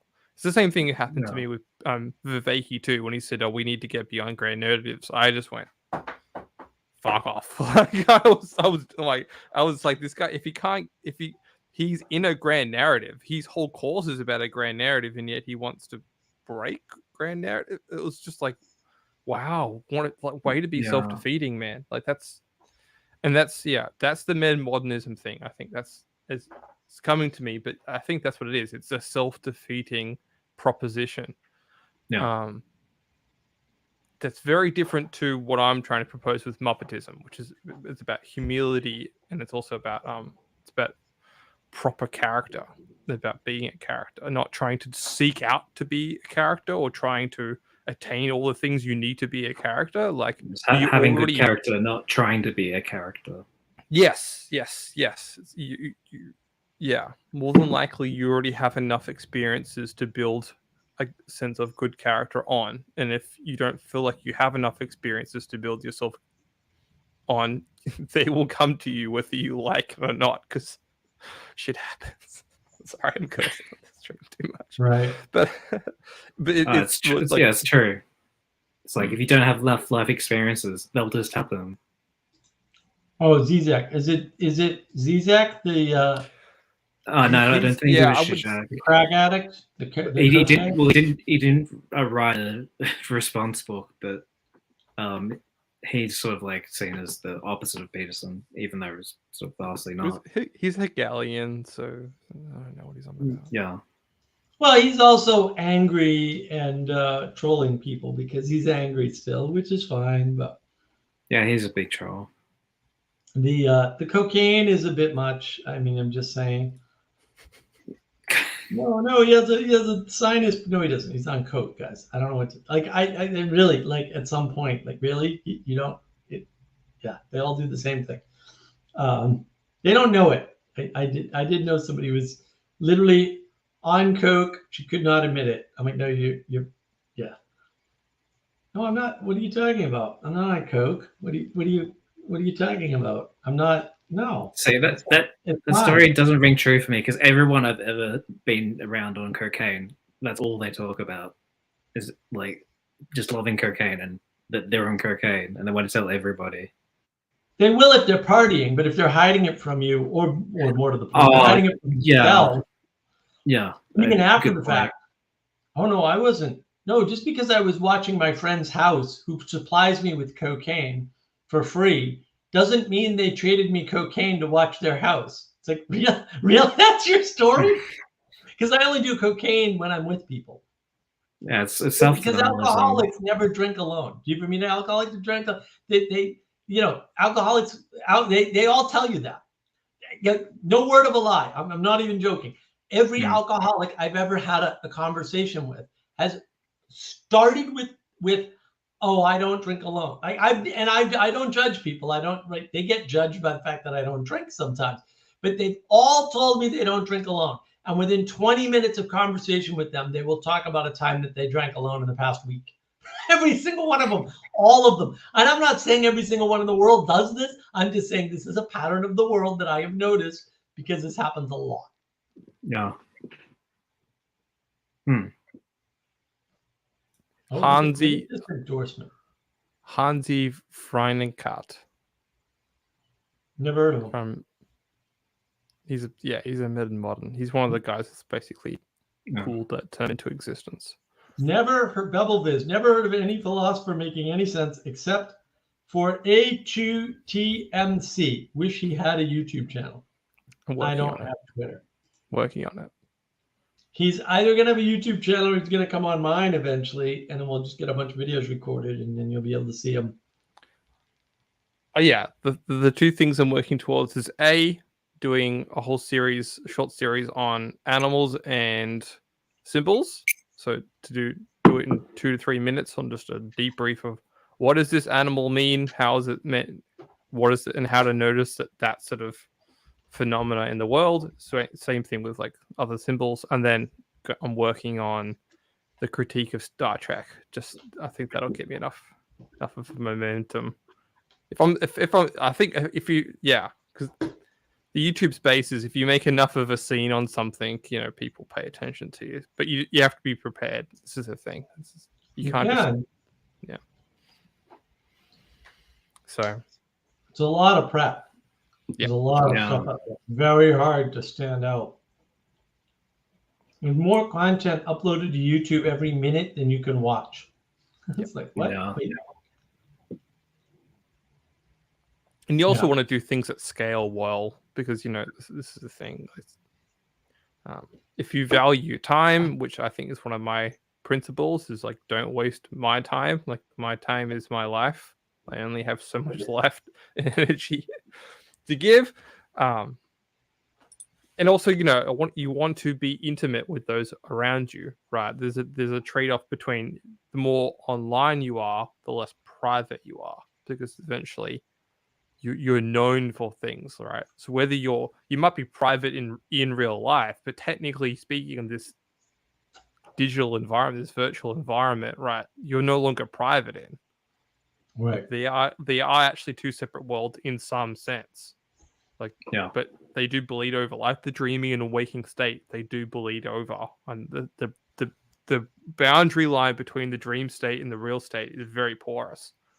One of the things I like about what Carl Jung has said, he said that the boundary line is porous. Benjamin Franklin, you know how to get me triggered.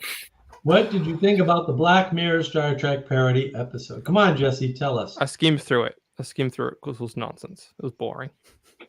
like it wasn't there, but like people enjoyed that because it was nonsense, right? And there's a time and place for comedy, and there's a time and place to be thrilled, but it's like why participate in something that's purposely nonsense? It's not like tongue in cheek. It's not like Street Fighter, where it's in the most campy movie possible. By the way, Street Fighter is a great movie. Best, John Gold, yeah. It's and Kylie Minogue, one of Australia's best exports, babe. Yeah, something. Even like Caddyshack, all those sort of irreverent movies, Ghostbusters, right? Fundamentally, they are nonsense, but there is a value set. There's other things. There's a lot more subconscious, entertainment happening. is good, but entertainment is entertaining. Yes, but it's fundamentally simple, and the problem is when you're trying to point at something not simple. So you're already pointing at an abstraction of Star Trek, and you're trying to parody it, right? Which is a second abstraction. Now you have a second order abstraction. That's not simple. Like, you can find entertainment in that, but it's not entertaining, and it's not designed to be. It's designed to be a critique, and critiques are hard. You have to think about them. And it needs presupposed knowledge as well in order to enjoy the entertainment. To be exactly. That's why it's not entertaining, because it presupposes too much knowledge. It's not nice and simple. The latest Black Mirror season was trash. Well, I haven't seen it, except for Beyond the Sea, the astronaut one. Well, I haven't seen any of it. Two episodes were good, I think. I haven't watched it yet. Okay, maybe you go on, Drake. No, that's all I was saying. It was a couple of good episodes. Here's a good rule for a TV show.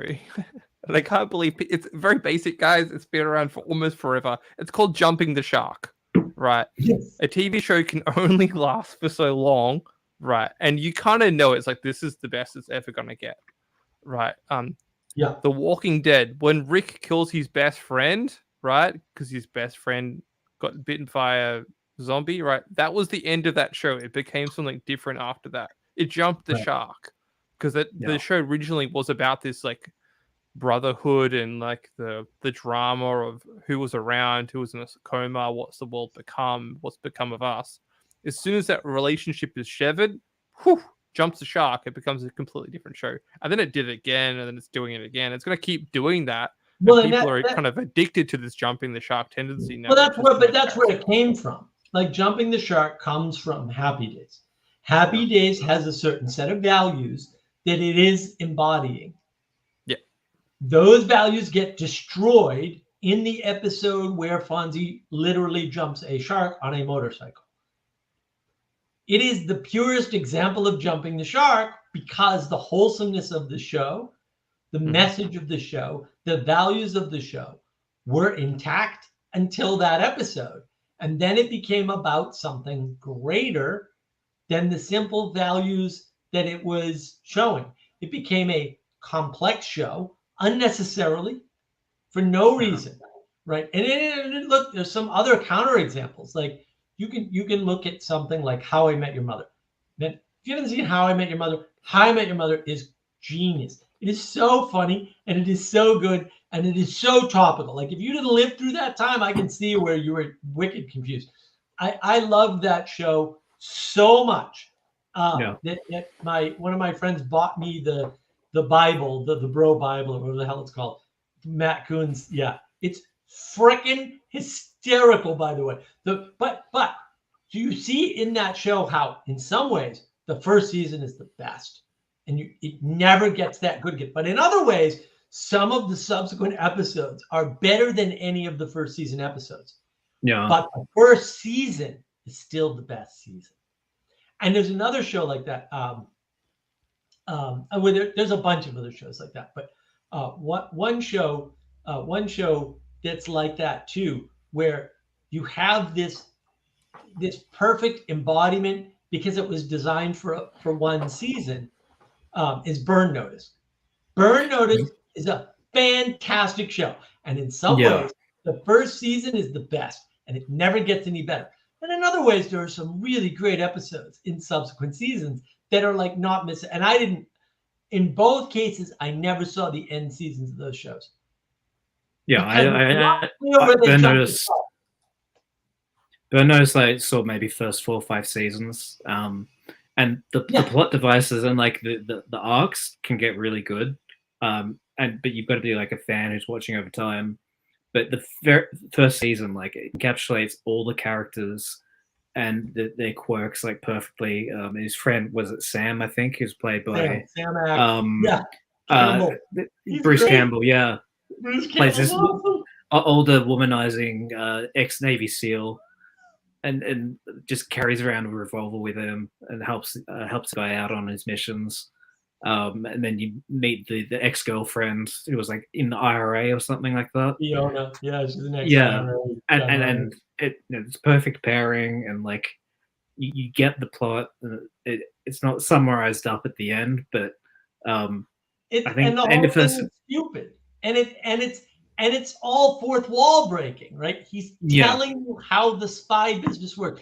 It's pre John Wick, right? So what does John Wick do? John Wick creates the archetypal killer hero, right? Assassin hero. He creates the assassin. That's what John Wick is. He is the embodiment of the archetypal assassin as hero.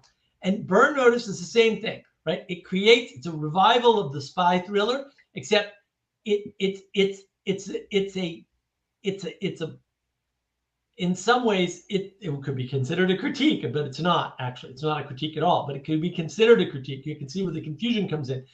It's a revivification of the spy as the sort of the fundamental sort of a thing, right? Where and it is archetypal, where he's describing what makes spies spies, how they think, what they react to, all the little rules, right? He's putting all these rules around it in the same way that John Wick. There's this whole secret organization that runs on a completely different economy in the underground, but it's right in plain sight. But it's in the underground, but it's right in plain sight, right? And then their rules are different from everybody else's rules because they're extremists, right? They believe either you're alive or you're dead. Right? It's very binary, right? And then their job is to change people's state from alive to dead. That's their whole job, right? And then there's all this honor stuff around it, all these rules, and they just tell you the rules, right? The rules are made explicit by Ian McShane, and Ian McShane's awesome, right? And so like it's the same format really, and it's the same sort of critique of critique sort of a thing that just goes on and on and on. And in many ways, How I Met Your Mother is the same thing, right? He's an older man talking about his younger days to his children. It's like, wait a minute, what's going on? And he's describing a time and place that they do not live in. Right. And he's describing the time and place that the viewer is in. And it's just like, and it's well done, like, because it's done as entertainment. It's not done as proper critique because it's not a critique, right? It is trying to accomplish something by exacerbating virtues and values in a certain way. I think it also, like, both Burn Notice and John Wick sort of utilize a writing technique called I think it's Chekhov's gun or something. I can't, if I got the name right, where like the gun is in the first scene and it's shown in the plot, and then it's always utilized later. So John Wick, when you say the underground, but it's not underground, but it is, it's shown to the audience like this is the underground, and you can see it, but it's assumed to the characters in the story that it is underground. And in Burn Notice, he's doing his spy work, but he's sort of winking to the audience and going like, I'm making a bomb. This is how you make bombs. Don't do this, because then the bomb will go like blow up in your face. Right. And this is why spies do this, and spies will often do that this way, because this is, it's giving the narrative. It's breaking the fourth wall. Like John Wick, how does he get back into the game? He digs into his floor. He goes into the underworld. It's like it's right there. And it just takes him to the floor. And suddenly he's back into the underworld. And then he goes into the fancy, pretty city and walks into a building and goes back in time in the building.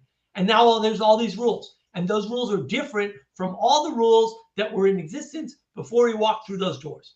And when he's in those doors, those rules are enforced. And then once he leaves, because he's gone to the underworld and resurrected his toolkit and shown his profession again, now that he's gone in and self-identified effectively, right, as the character he was before he walked away, right, he is now re-subject or revivified as that character and subject to those rules once again, but also those protections, right? And it's very Two Worlds mythology, right? It's so Two Worlds mythology.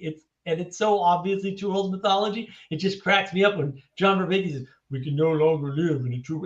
You try to live in a not Two Worlds mythology, John. I'll wait here and chuckle while you struggle because it ain't gonna happen.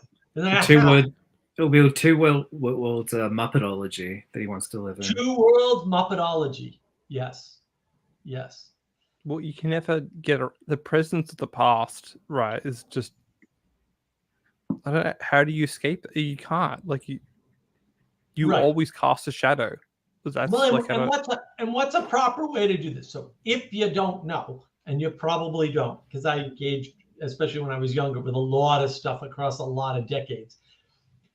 There's the James Bond, and there's Danger Man or Secret Agent Man, depending on which country you're in, right? And then there's The Prisoner. By the way, it's the best TV show ever made. At least maybe Breaking Bad's better, but whatever. They're right there. They're both right there. And then there's the Avengers, the original Avengers series. Mm. Oh my God! And like once you understand it, especially the ones with Diana Rigg as Emma Peel. Oh yeah, Diana Rigg.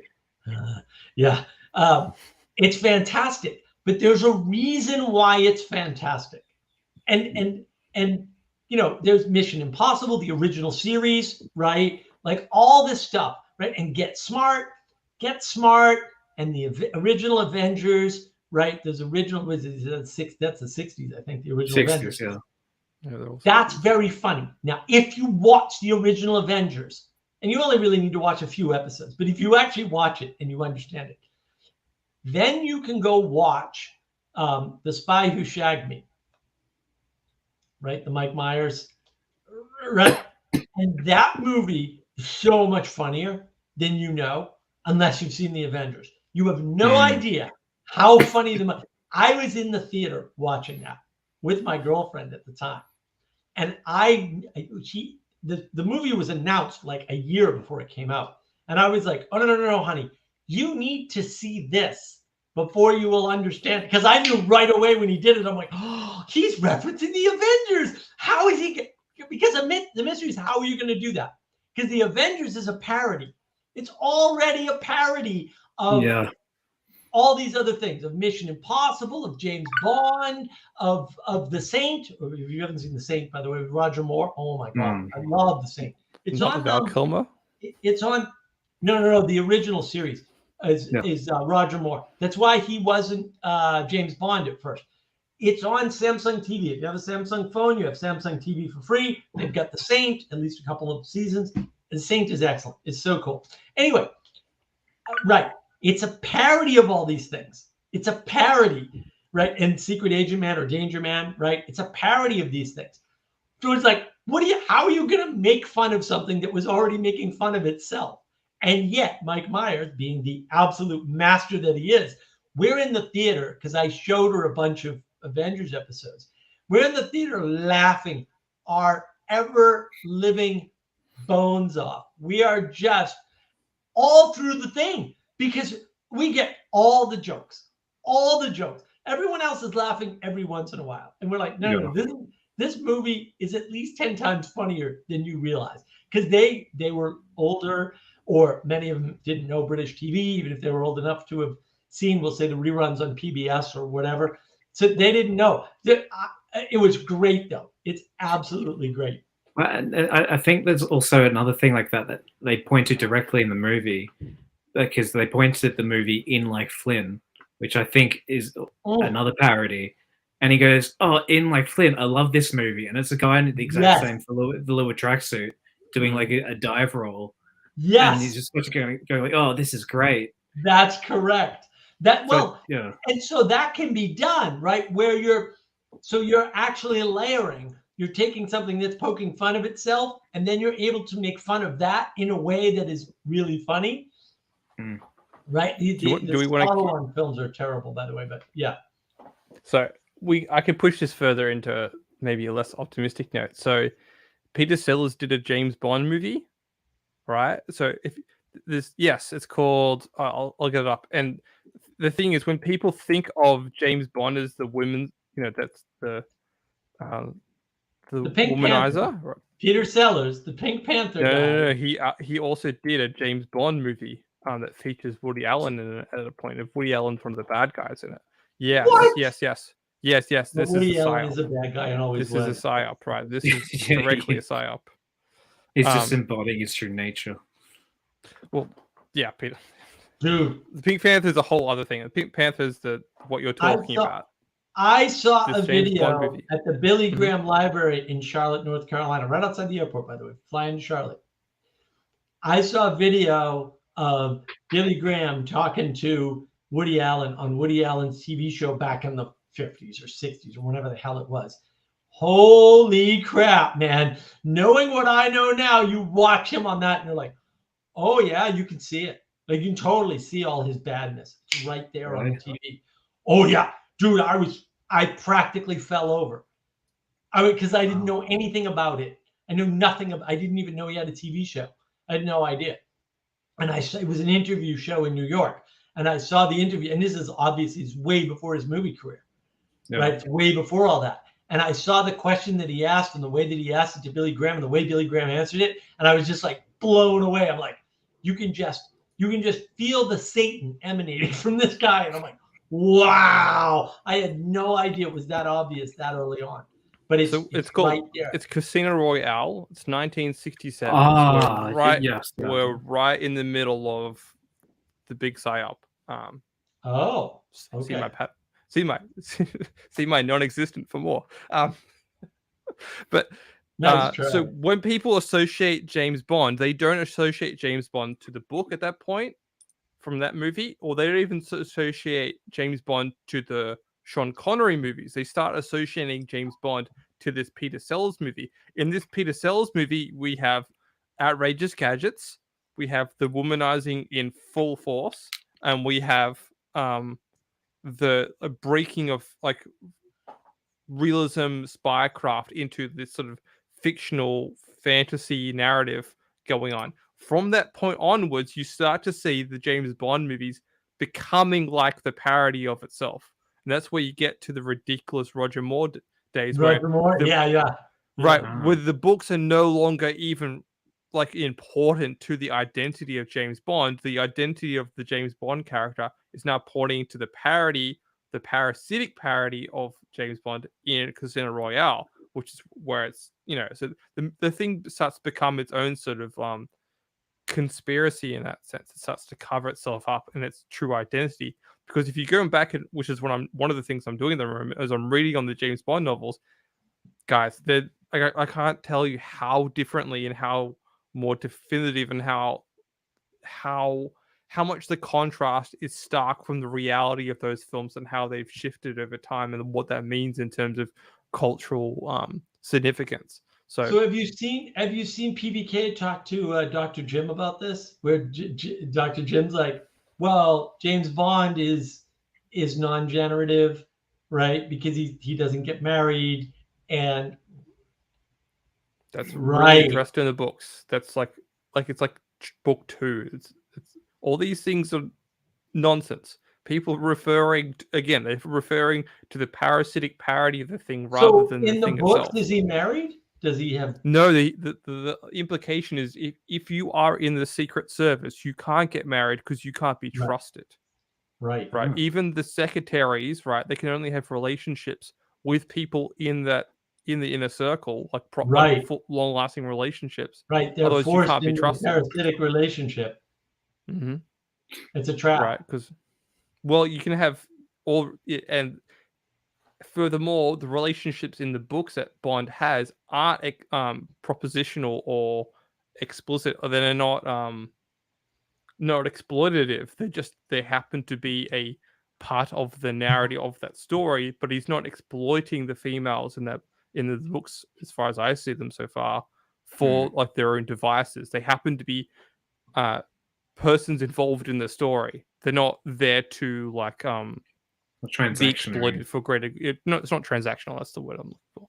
So yeah, but that starts happening because of Casino Royale. That's where that node begins, and that's where when you have when GoldenEye comes out, you kind of have a return to form, but you have a return to form in an even darker fashion, because that's where you start to see the realism come back, but it's a fake realism in GoldenEye and the Pierce Brosnan films. It's no longer grounded in tradition. It's this realism grounded in postmodernism. And then from there, you get to the Daniel Craig movies, where Bond is now no longer masculine or properly embodying masculine. He's Lord, those are terrible. Well, like, yeah, it was refreshing to see a person fully embodying a type of persona, but it's a very malicious persona, which is why people like Skyfall so much, because Skyfall is the only one out of, say, the last 20 years of Bond where there's a authentic story being told, where it has a sense of completion of the character, or associations that you can make to that character. Is before you couldn't make those associations. However, if you go back and actually read the books in Bond, there are implicit story notes following through. It's not necessarily episodic, but things are slowly being revealed about Bond and his character. But it would be good to meld that with the anadromist's work on the music, because the different art forms move at different speeds. Like, this is what everyone gets wrong. I mean, this is one of the things that stuck out to me about how we got here, right? And so we had this argument the other day again. I'm like, I understand that you were of a certain age when Kurt Cobain died, and that was seminal. But it wasn't seminal for me, because I was like, oh, good. No. He's a lazy guitarist. I love the music. Like, I actually do like the music. Lazy guitarist. Period. End of statement. Like, in that way. Like, all of that is embodied. Like, that is like Seattle is like the core center of a lazy artist. And I hate laziness. I hate laziness. Laziness pisses me off. Like, you can be lazy all day long. Just don't do it near me, because I will call it out. California is just lazy. Like, the whole state is just laziness. Not everybody in it, but like the state embodies laziness. And that's partly because of the good weather, right? Like, fair enough. But also, like, laziness bad. Like, no. The state's lazy itself. It's always on fire. Like, well, that's because they're lazy and they don't want to do the work to make sure the fires don't happen, and then they get mudslides, and then they complain about that too. But it's really their own laziness that causes all this, because they don't want to do the hard work. They want nature to take care of itself. It's like, okay, but nature's going to kill you if it takes care of itself, because it doesn't care about you when you don't care about it. Oh, how interesting, Mark. Yeah, how interesting. And nature doesn't care about your feelings. Not unless you care about it. Yeah. But it can.